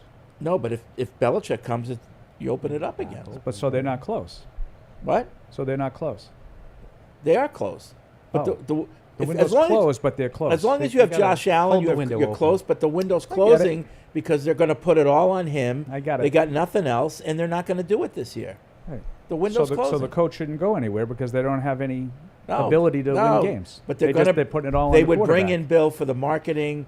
You can't. The window can't be closed and the coach is on the hot seat. Like you can't have both of those. I would things. sign up. Why I think McDermott's on the What hot are you seat. talking about? Personally, I think the window's wide open, and if the coach doesn't win games, he might. I he see might what you're lose his saying, job. but I think both can be true. Yeah. How it's not his fault that they lost all their players. Well, I mean, it is what it is. He's not the GM. but they can also look. Why haven't we They're won it? reset- they're Why resetting. haven't we won it to date? Yeah, well, that's on him. But right now, if you think the window's closed, it's not on the coach. Well, I think that if they don't, I think that if they don't keep do it this stuttering, year, like I think that Bill could be in play Ray for Liotta and Buffalo Goodfellas. because of their situation. They're close, and they've got Josh Allen, and they're building a new stadium. But they're not close, according to you. You think the window is closed. The window was closed. They're not going to do it, but they should be. You like where I lie? They should be close. That's the point. They should be close, but Correct. they're not. But they let a lot of personnel go in the offseason because they're resetting. It's a little bit of a 2009, Yeah. 10, Well, they're gonna 11-ish Patriots vibe going They on. could be This resetting. is with- not over in they Buffalo. half You step can keep back. pretending it ain't. They could be resetting with Bill Belichick. That's all they're next year. doing right now. I would not want that if I was a Bills fan. I would sign up for like Bill Belichick doing a PSA in I hate Buffalo it. for like PSLs and like trying to sell seats in the stadium and like, hi, I'm Bill Belichick, I'm new head coach of the Bills. He doesn't have to do that. He just has to come. Those fans would go crazy if he His was the girlfriend's coach. not going to want to go to Buffalo, Fred. You don't think that? You don't think so? No. There's no party scene in Because Buffalo. I think that's kind of like starting again. I wouldn't want to do that. I wouldn't want a defensive-minded coach with Josh Allen. No way. Well, you have you Bring get a back good Dable. coordinator. Bring back Dable. Oh, there you go. See, now that Bring is the a band little back. enticing. Table's OC, Bill There coach. you go. I'm not saying. I'm just saying I kind of like that a little bit more than your first thing. Yeah. Kind of like it, Mike. Good job. Is he changing his name to DeWashed Watson because he's washed? Oof, So tough one. there's another allegation against him. Yeah, but it's 4 years old. But Cleveland's going to Yeah. get their out. yeah, Yep. yeah. Cleveland's going to get They their could. out. This They is could. what's going to happen. I read the whole Because thing. he's on It's double bad. secret probation, If right? if it's as bad as people have I've sort of read it. explained it It's to me, bad. yeah, he's going to be out. forced himself Because this is on going to be somebody? something else that wasn't disclosed to them. Yep. And my guess is that'll That'd be how give they him got out of their that out. contract. I thought there were times the other day, like, first of all, I don't care who was playing quarterback against Dallas on Sunday. Dallas was dominant defensively. Their Micah defensive Parsons line, is- especially, yeah. Micah How many Parsons times did has Tom got a little Brady thing. circle Micah Parsons in the broadcast? Quite a few. That's an easy one. And every to time he circle. did, he'd make a play.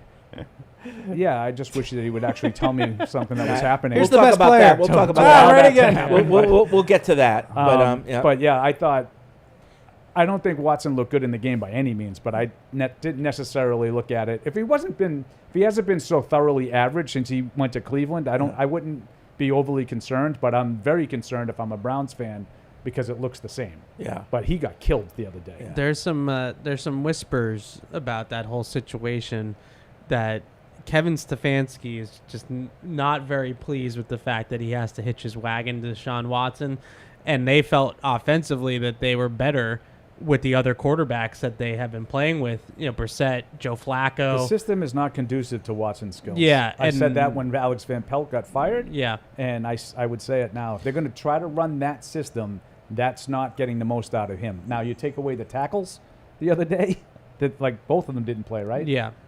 That's what happens when you play a good defensive front and you have all backups up front. Yeah. And it was great to see the Jets lose. It was. Just great. Fraud. But they're going to be Fraudulent team. formidable. No, they're not. Their They're defense. I mean, That Christian to me was McCaffrey. Iraq playing Monday night. All right, McCaffrey out though, but I can't believe Brock Purdy. He's a pretty good I quarterback. hate watching him. I hate watching him, and Not according to Evan. he just No. makes plays Are you like still on that wide open on guys. that stand? On Brock Purdy. Brock Purdy's not a good quarterback. I wouldn't say he's not good. He's mid, very average. He's a good quarterback. Mid, that's another term that they. Based off of But it's what? like every throw that he kids makes, use. the guy is just streaking through a wide open zone, and he credit to him. I he gets it, but, honestly think Paul could play for Kyle Shanahan and throw for 250. I think you're underrating Brock Purdy. Do they run the 32 dive? He's good at what he does. Power eye right, 22. I don't think he does anything to elevate that offense. I think I think he reads the field well, and I think he's accurate. But in terms of actually making a play, I don't think he does a single thing that helps that offense. I would say he's a little better than Evan makes him out to be, but not a ton. I wouldn't. Well, I'm not putting him I in can the argue Hall of anything. Fame, I wouldn't. but, I don't feel compelled to argue this. If I was a 49er fan, I'd be very happy that Brock Purdy's my quarterback. If you were a 49er fan, you would want them to pay him $50 million a year? If you were a 49ers fan, you would say to yourself, if I had Mahomes, I would have won 4 in a row. Yeah, right. Oh, all right. You all right over there? Let's get back to our listeners on the TPX hotline. That's a haunted mic. Better get that fixed. Seth is in Seattle. What's up, Seth? Hey guys, how's it going? Are you jumping out of a Are plane? you at Boeing right now? I'm driving. Here, I can fix it. Okay. Is this better? Yes, much better. Gotcha. I just had a kind of a quick question. I don't think, and I think you guys would agree with me, that the way we won this week isn't sustainable throughout the year. But if it is, do you think that Gerard Mayo has the stones to pull the percent? Oh, we lost you. You said, do you think that Gerard Mayo has the stones, but we don't know to do what? Something about Brissett. We lost you. Brissett was the last word I heard. All right. Yeah. Thank you, Matt. Oh, sorry, Seth. Either call back or maybe you can even email We'll in put your you right to questions. the front of the line if you can call email back. us at webradio@patriots.com.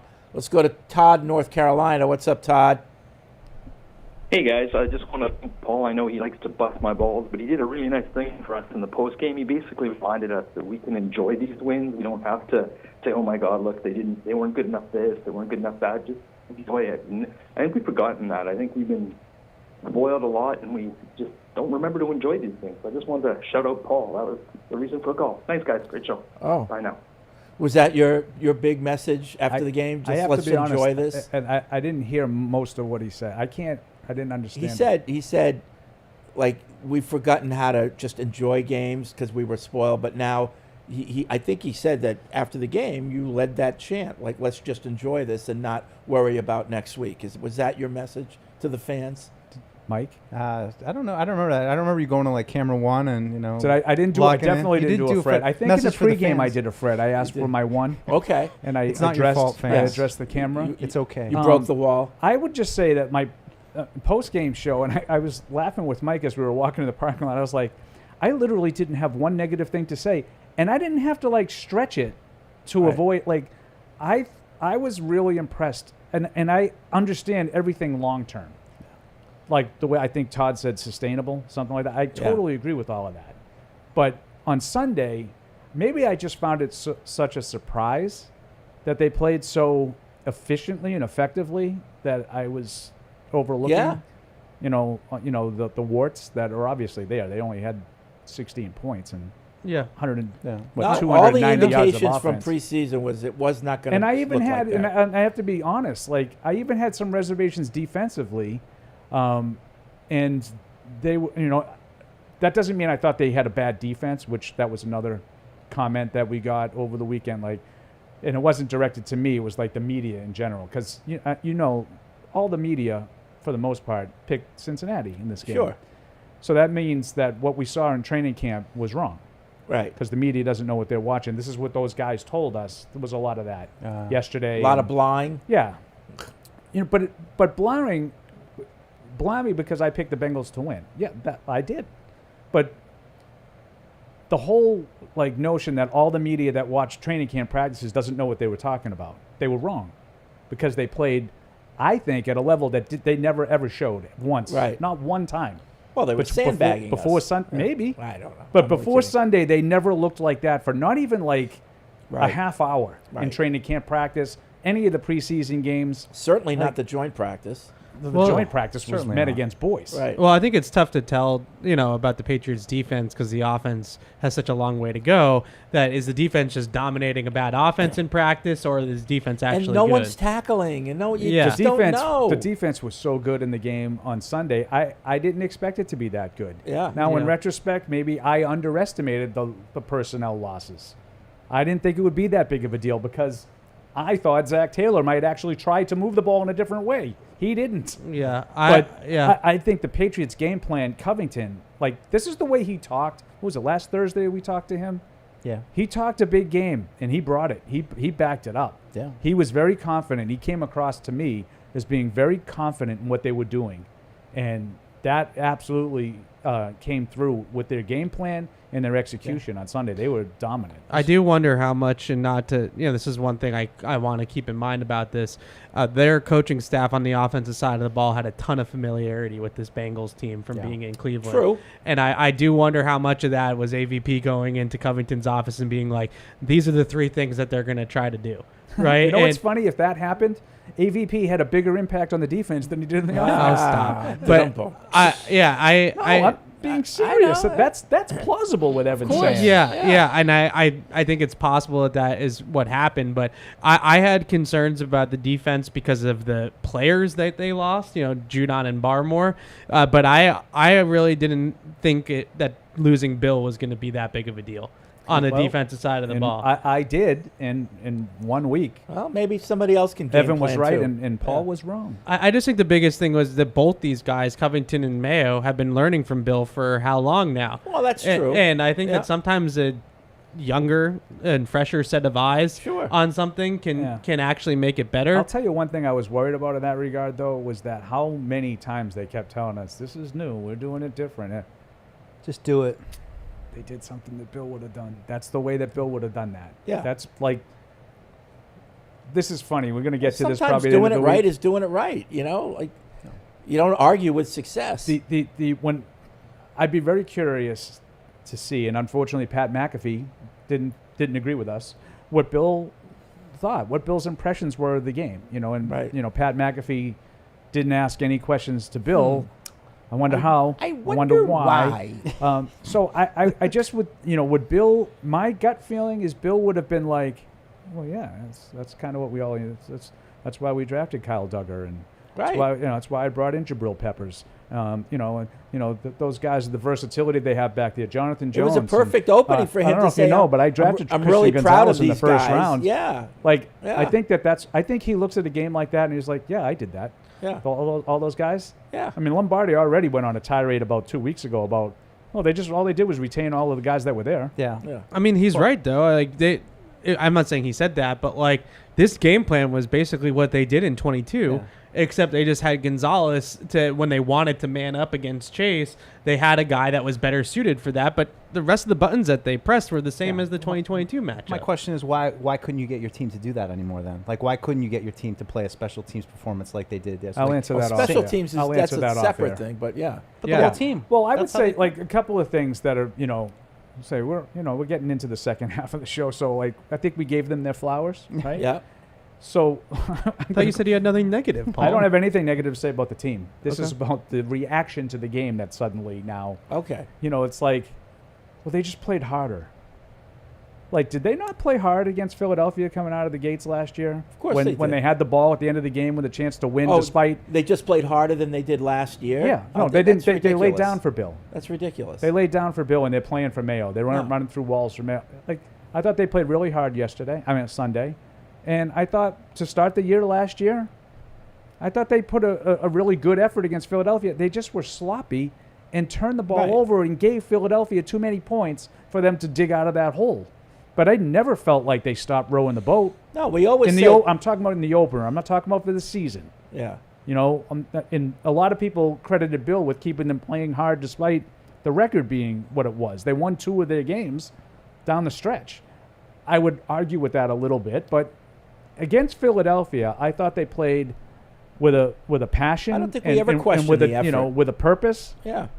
And suddenly now they're playing harder for this guy than they did that guy. Yeah, I don't know if Jabril it's Peppers had nothing Oh, he but never plays unbelievable. anything but hard. But Yeah. what did he say about Belichick? Yeah. Like he went Awesome. on and Yeah. on and on about playing for him. I don't know about the effort part of it, but it's just the proof is in the pudding. And I feel like Bill should have looked at this game and been like, why couldn't I get this out of this team? Like, it's not that different of a team. Why did And this is stop where it happening? But this is where it You gets know? back to it, like the fine line. Why? Because last year it was one of those things where it snowballed. The pass in the end zone would have been picked, not dropped. The fumble that Stevenson had would have been recovered by the Bengals, not the Patriots. Like, that's the fine line. No. Everything they did would have been the same, and they could have lost. They've had a hard time winning that game recently with Bill. I think they're 0-5. The previous 5 games that they didn't score 20 points or something like that, I saw. That sounds right. I just feel like they did play that game though. Like 2022 was all that game. And like they won and 8. they just lost them. Yeah, or they in 2022 they won 8 games playing that way. I guess this is what I'm pushing back at. And listen, it was time for Bill to go. There was nobody that had less interest in retaining Bill than me by the end.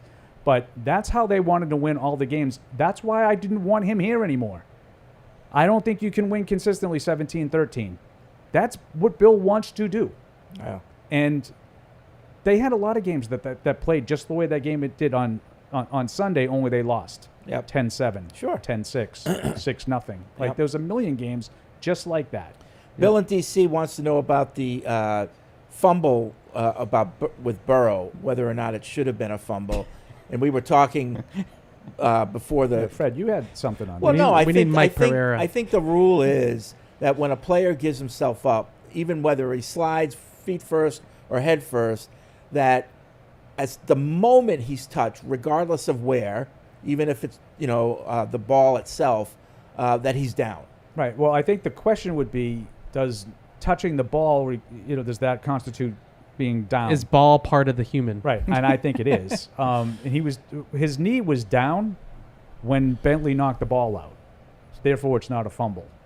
Now, if he dives head first and just loses the ball on his own, I think that is a fumble. Yeah. Of course it is, yeah. He's Yeah. not contacted. Yeah. Him, yeah.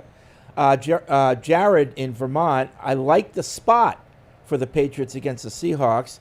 We've got a good chance of being 2-0, and teams that start 2-0 historically make the playoffs about 75% of the time. Just saying. Let's go. I know we're not doing Seahawks today necessarily, but I'm not finger wagging anybody, but they're a West Coast team. They usually play in that 4:00 window. I don't feel like a lot of people around here watch the Seahawks religiously. I don't know if that's going out on a limb by saying that, because Seattle was basically a playoff team last year that missed out on the playoffs by a couple of bounces here or there. Tiebreaker, I think. Yeah, and then the year before they were in the playoffs. And I don't know, that Seahawks team I think is a little bit better. I get that they're traveling west, west to east and all that kind of stuff, but I wouldn't sleep on the Seahawks. You stack them up. I mean, they got talent all over the Yeah. place. So, they lack talent at the most important spot, and that's, to me, what holds them back. But the 1:00 thing, to me, it's the same as the Jets are going to Jets it. Well, why? Well, Aaron Rodgers will get hurt. Okay. Maybe he will. Maybe he will, and that'll derail the season. Relying on the other team coming in the 1 o'clock window on the East Coast. Well, that's why we're going to win. Okay. Well, I wish we had something else, like football-wise. By the way, somebody told me this morning, the Seahawks and the 49ers have some of the best records going to the East Coast because both teams always come a day early. So, I don't. So they come on Thursday? Pete Carroll always. Friday. Because virtually all teams come on Friday from the West Coast. I don't know. That's what I was told. Pete Carroll always had his team come in early, and they had a decent record going to the. I don't have the numbers on it. It doesn't seem to me to be as big a deal as it used to be. Probably because of things like that. Yeah. And it was a big betting angle back in the day, right? That the West Coast team coming east, but they have their defensive scheme with McDonald now is aggressive. They fly to the ball just like the Patriots do. Offensively, they have weapons. Like that's not a team that it's a good spot. I don't really think it's a great spot. Yeah. Let's get back to the. Can I ask us a question? Okay, hold on, Seth. So it is like the. Yeah, hold on. Let's go to Seth. All right, TPX hotline. Seth is back. What's up? So sorry about that.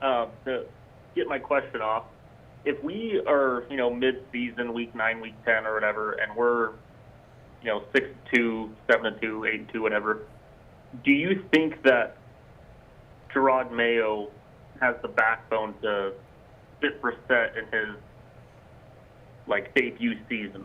Yeah. I guess. I mean, if sit Brissett, if they're 6-2 and they're winning games, 13-10, I think he would. I don't.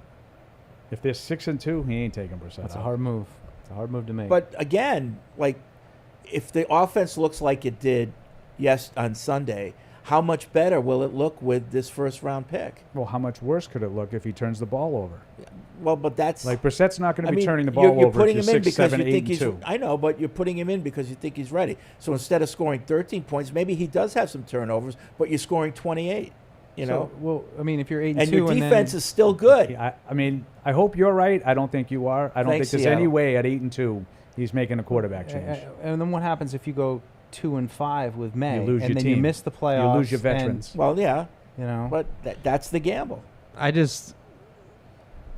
It worries me a little bit that this is their formula. And I know Paul talks about this a lot. I agree with him 100%. The formula is he's coming out and telling the whole world, he says, I don't give an F if I tell you that we're going to run the ball, we're running the ball. Okay, that's fine. But if you're going to run the ball, then you want to be like one of these teams like the 49ers that creates explosive plays off the running game, right? That's how the teams that run the ball a lot win. The Lions, the 49ers, teams like that. He's also, it seems like they're pretty content with the game that Jacoby Brissett played on Sunday. Didn't turn the ball over, manage the situation, manage the spot, manage the game. Great. How many games can you realistically? I'm thrilled that they won on Sunday. But for me, I was there after the game, plane ride home, all that. We're on to Seattle now, right? And you turn on the tape with the Seahawks, they scored 26 points against the Broncos last week. Bo Nix had the lowest total EPA in the league.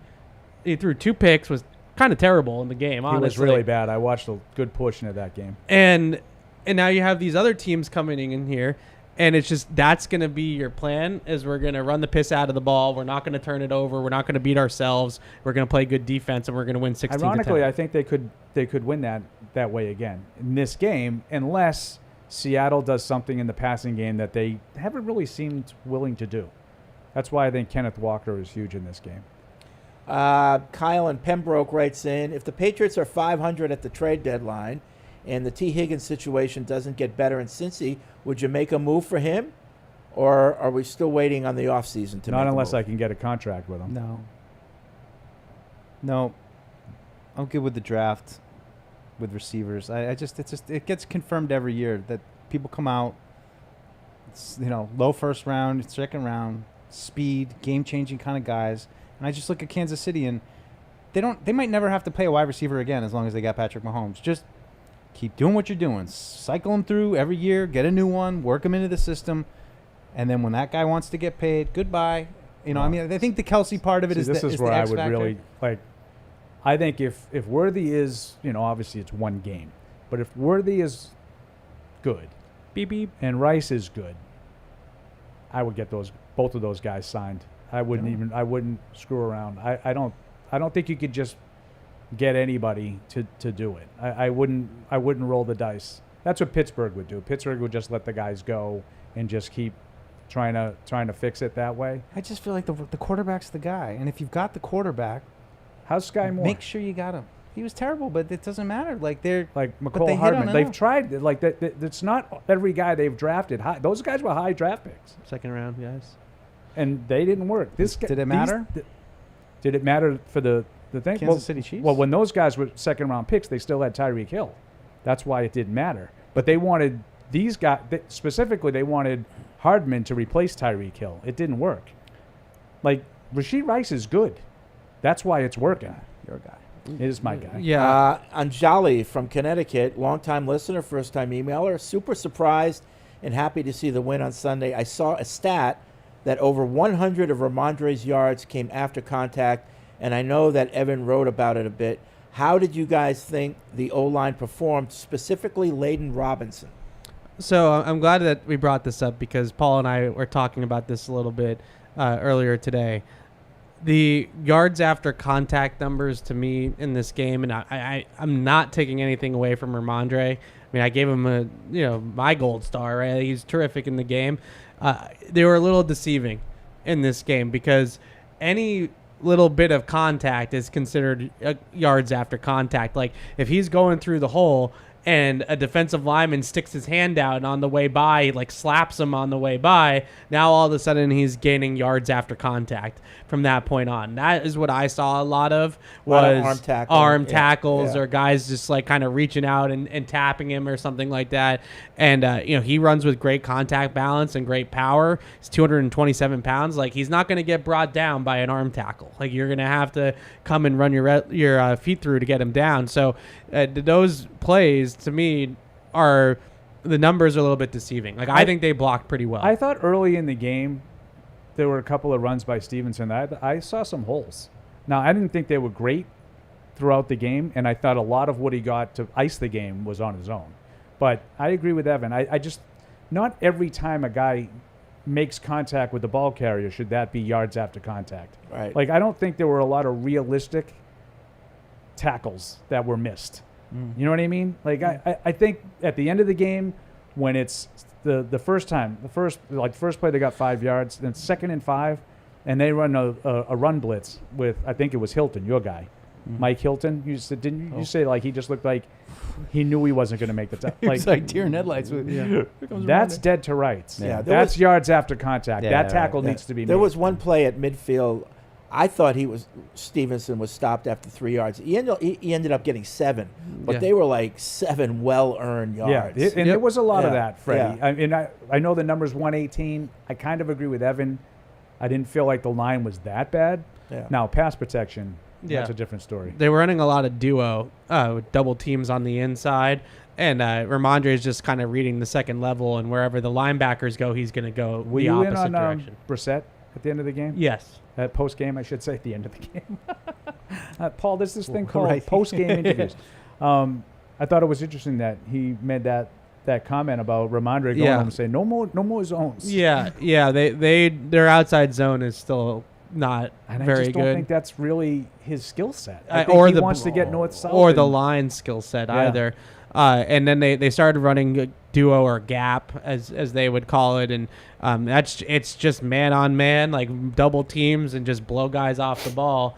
Football, hat on hat, football. Yes. Iron sharpens iron. Correct. Good, Fred. And the big thing is with those is like if the line is resetting, like if you're moving the line of scrimmage, that's the offensive line doing its job, and then Ramondre's got to do the rest, right? Like if they're getting the guys 2-3 yards down the field, then it's up to Ramondre to turn that 3 yards into 7, 8, 9, 10 yards, and he was doing that to his credit. But the line got him going. Like he's getting downhill, and then he becomes a lot harder to tackle. They're firing off. It kind of cracked me up last night watching the San Francisco game, and they were giving Mike Shanahan, Kyle Shanahan their flowers for all of the undrafted and low-rated running backs that had success in their system, in this wide zone system. And it just was kind of ironic to me that you've got a player like Ramondre who is definitely very talented, but but he can't run outside zone. But meanwhile, they're like, well, we can find any undrafted rookie to go play for Mike Shanahan and Mike Anderson or, Orlandis Gary or any of these guys can just walk in and have 1,000 yards.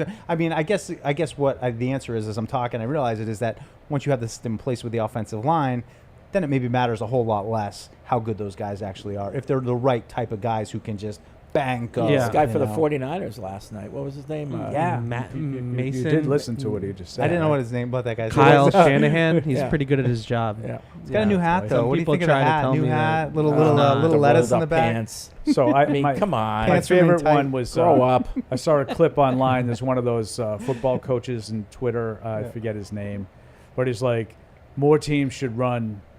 More teams should use fullbacks, and they show like Juszczyk catching a wheel, and Lombardi jumps in and be under center. Like, if I had Kyle Juszczyk too, I would run a lot of two-back stuff. Kyle Juszczyk's an excellent football player.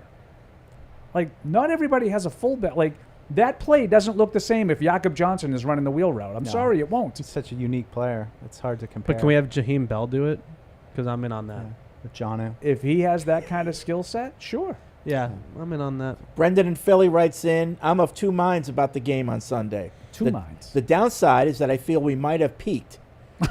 We look like the less talented That's team. That's the Bostonist comment ever. We look like the less talented team, at least on offense, and I don't imagine seeing much improvement offensively as the season progresses. Plus, we have now decreased our chances of earning a super high draft pick and getting Will Campbell, who would surely resolve at least some of the issues on offense. That said, I would rather be a bad team that plays hard, plays together, and has a sense of who they are than a bad team that beats themselves and makes stupid decisions. For as much as we've moved on, this looked like a stereotypical Belichick-coached team where everyone was on the same page and limited mistakes. Even our offense, which, as I mentioned above, didn't really impress me, clearly has a plan and knows how to go about it. I got to respect that. Though it's only one game, I'm encouraged for the future of this team under Mayo. I think the encouraging part offensively, just to be glass half full, because I've been a little empty on the offense, is that if you put a quarterback in there, Drake May, who is a little bit more dynamic as a thrower and an athlete, then the passing game, the opportunities that I saw in the film in the passing game, now maybe you're making more of those, the most of those opportunities a little bit more often. Like Jacoby's is doing his job and did exactly what they asked of him on Sunday. And that next step is going to obviously getting Drake in there, and you hope that maybe he can take the offense. I thought Jalen Polk got open a decent amount in this game. Didn't get the ball. Like, there's little things like that maybe a more dynamic quarterback comes in down the road and enlivens it up a little bit. He was the one, I feel like, May, especially with Baker, May would just seem totally willing to chuck the ball down to him a little bit. But I feel like he played a lot more with Polk, and I didn't really remember as much of Brissett playing with Polk. A little bit toward the end when he started to get in, but part of me just wondered if Brissett doesn't really have a comfort level yet with Polk yet. Or, I don't know, something that May had. It just seemed like May was willing to throw it up to Baker. He had that trust. He wanted to establish that trust with him. Booty didn't play at all either, which I thought was a little bit interesting. Just didn't get a snap. Yeah, there was one play from the high red zone, and Jalen Polk just dusts his guy off the line of scrimmage, and you've been open for a touchdown. But usually in the progression in that read, it's like you have to really love that matchup pre-snap and start with your eyes there pre-snap to go there with the football. Those are the types of one-on-ones that Drake tends to gravitate towards, maybe a little bit more than Jacoby. Jacoby starts with his eyes in the middle of the field and is kind of going through the progression. Could see Drake starting on Polk there and being like, I'm just going to take the shot here if he wins off the line of scrimmage like he did. But I thought Polk won on some routes, maybe 4 or 5 times that the ball just didn't find him, which is encouraging. David Main, I'm tuning in late, so forgive me if it's already been brought up. Watching the game on TV, I noticed a couple times during a timeout or after an offensive drive, Jacoby would be talking to Mayo and AVP on the sidelines. I never saw Drake around. Milton was there, but no Drake. Would you think May would be in there trying to hear everything? At first I thought I was crazy, but this was brought up on another Patriots podcast. What are your thoughts? No, I didn't I'd see have it. to see it. Yeah, I didn't really see it, but it might be a little bit surprising to me if he wasn't in those conversations. But at the same time, I think he's part of all the other conversations. He definitely had the earpiece in. Yeah, they showed him. He's hearing all the listening to what's communication going on. So that's the important thing is, because he's even said it, hearing the play call, getting it out, getting it out in a way that everyone can understand it, and not machine gunning it like he said he had been doing. good. So, But my point is, he may have heard it. Yeah. Yeah, maybe he was in Without on it. physically being there, he may have been listening to the Right. whole thing. I would just say I wouldn't look too much into all that kind of stuff. Like who's It's not like it's Brady Garoppolo. and yeah, like is he on the Tom in the had no huddle? use Is he for not? him. Like it doesn't matter. David in Madrid. Any news on So? Does it seem like he'll be available against the Seahawks? We don't know. We'll see tomorrow. Yeah, I'll see you tomorrow. I thought Michael Jordan survived the game, and I'm like not trying to be mean with that. Like I for There was no Leverett, right? No Leverett. I was a little surprised at that. I thought there'd be more of a rotation. Yeah, no. Look, backup guard up from the practice squad, and it wasn't a complete disaster. I'll take it. He's not a very strong guy. Like he doesn't have a ton of anchor to him, but he didn't look completely out of place. So Layden Robinson. I know we had an emailer about him earlier. He let a lot of pressure through on his side of the line, but finished well in the run game. Also wanted to ask if you guys believe Jaheim Bell or Javon Baker will play in Week 2. I'm really excited for Bell and feel like he'll be a huge impact for us in yards after catch and having a better passing game. With Baker, was he not playing because of discipline? A lot of people ask that question. I think that might have had something to do with it, but I mean, Booty Justin didn't even play, so I think he'll be a healthy scratch until they have too many injured guys. Yep. Yeah, I don't think that it was much of discipline. No, I think it could have been. You know what I'm saying? Like it might have put it over the top. Yeah. But I think he was going to be inactive anyway. But they may have said, "Oh, and you're not playing on Sunday." Yeah. Do you know what I mean? Yeah, just watching the guy play in towards the end of camp in the preseason, he just wasn't effective. And Mike just said it like you had another receiver active who didn't play. And you cut Rager. I mean, nobody would argue that Booty and Rager weren't better than Baker this summer. Yeah. Dan writes in, he says, Paul, Dan, I wholeheartedly disagree that winning low-scoring games is not good enough. They are not going to win 17 games like this. Who says they need to? They lost 5 one-score games last year where the opponent scored 21 points or less, up that number to 25, and it's 7 games. They won their first game of the season in the exact fashion you said will not work, and you still say it won't work. If they win the turnover battle in the low-scoring games and make the field goals, this goes from a 4-win team to a 9-win team overnight. No chance. If the offense can put up 2 to 3 scores most weeks and 26 points on 2 special weeks, that's an 11-win team, a potential playoff berth. If they score 30 points in week 11. And a successful season, in my opinion. Love the shows. No hard feelings. Just disagree with the take. I didn't say anything about the game Sunday, so you're putting words in my mouth. I didn't say it wasn't good enough Sunday.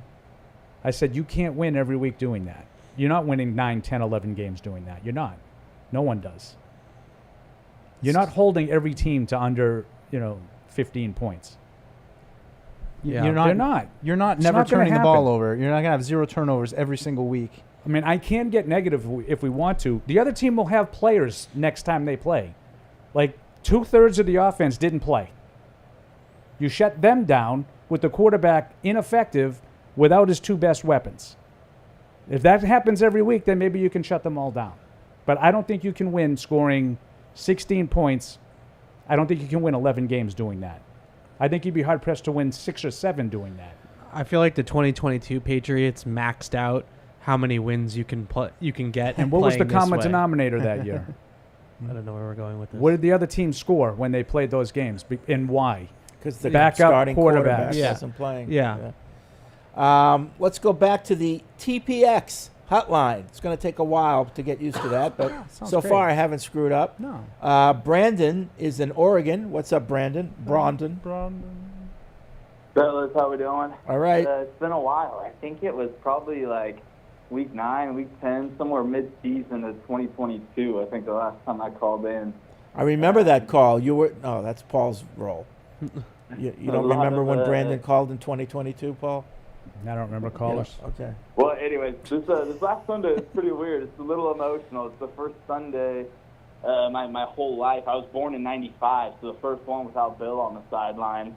But also the first one I got to watch with my son. Me and my wife had our first kid in the off season, so Oh, kind congrats. of emotional for a ton of reasons. But That's Anyway, awesome. it was weird, but I guess I'm all in as I could be on this new era of Pats football. Guess a little more excited than I was after this last Sunday. So shout out to Mayo and the new staff. Anyways, the main reason I wanted to call though is Stevenson. He's probably going to be the feature guy, but if there's one other guy you guys had to pick to emerge in this offense, whether it be Thornton or, DeMario having a good season again like he did last year, just who do you guys think will be the kind of the second guy on offense besides Stevenson to get some production for us? Thanks, Brandon. Hunter Henry. Hunter Henry would be my pick. Hunter I'm with Henry? Mike. Not Pop? No? No, I think he'll be probably the leading receiver. I Yeah. think he'll catch the most passes when the season's over. I think Polk's going to catch more passes than Pop. Okay. I think Pop might have more yards or yards per catch. I can pretty much guarantee that. Yeah. But I think Polk will be the leading wide receiver in terms of catches. I saw some frustration from Polk, just some of his reactions after the plays because he was open. I'm open. Yeah, and he's just like, last third down, it was a high throw to Pop Douglas. He's backside dig, just wide open. He just rips the helmet off. It's in the back of his mind. It's like Drake's not going to miss. Yeah, right. And guess what? That's also in the back of the coach's mind when they go over the film. Like, wow, there's a guy getting open. Jacoby's not turning the ball over, but he's not willing to just really like Drake May is going to play any minute now. That's They're right. all in. I say. Yeah, that Ian Rappaport thing on Sunday morning. I don't care what he says. Completely eliminated my hope. If he doesn't play by week 6, not going to be playing for several weeks. Yeah. So what? That's 3. Several. High five. Did you listen to the pregame? No. We had a whole thing on it. To How me, many several, is several? Several is 3. It's like a few. I say handful. a couple is 2, several is 3 or more. That's I right. said the same thing already. But I'll make a prediction. I was wrong on that he'll start week 1, but if he's not in by week 6, I'll be shocked. I think there's a better chance he doesn't play at all than being in by week 6, unless Brissett gets hurt. Okay. I just would say with Polk, you hope that they also go back in the film and realize maybe we should start the progression on Jalen Polk and not end the progression on Okay, Jalen Polk. that's a good- Hey, Jacoby, like it looks like he's winning on some of these routes. Let's maybe look his direction a little bit more. How much of it had to do with the pressure? Like in terms of him not being able to get through the progression. Yeah. And not wanting maybe to a little wait. bit. Yeah. Maybe a little bit. Yeah. I just don't think that there were a lot of instances where Jalen Polk was in the initial read. Yeah, I mean, you're probably right about that. I just felt like the wide receivers really couldn't get involved in this game because I don't think Brissett ever was able to get comfortable. Like, not on very many passes at all. Yeah, there was definitely one throw to one play to Taekwon, got behind the defense once. Yeah, and he airmailed it. No. Oh, the deep ball he wasn't open on.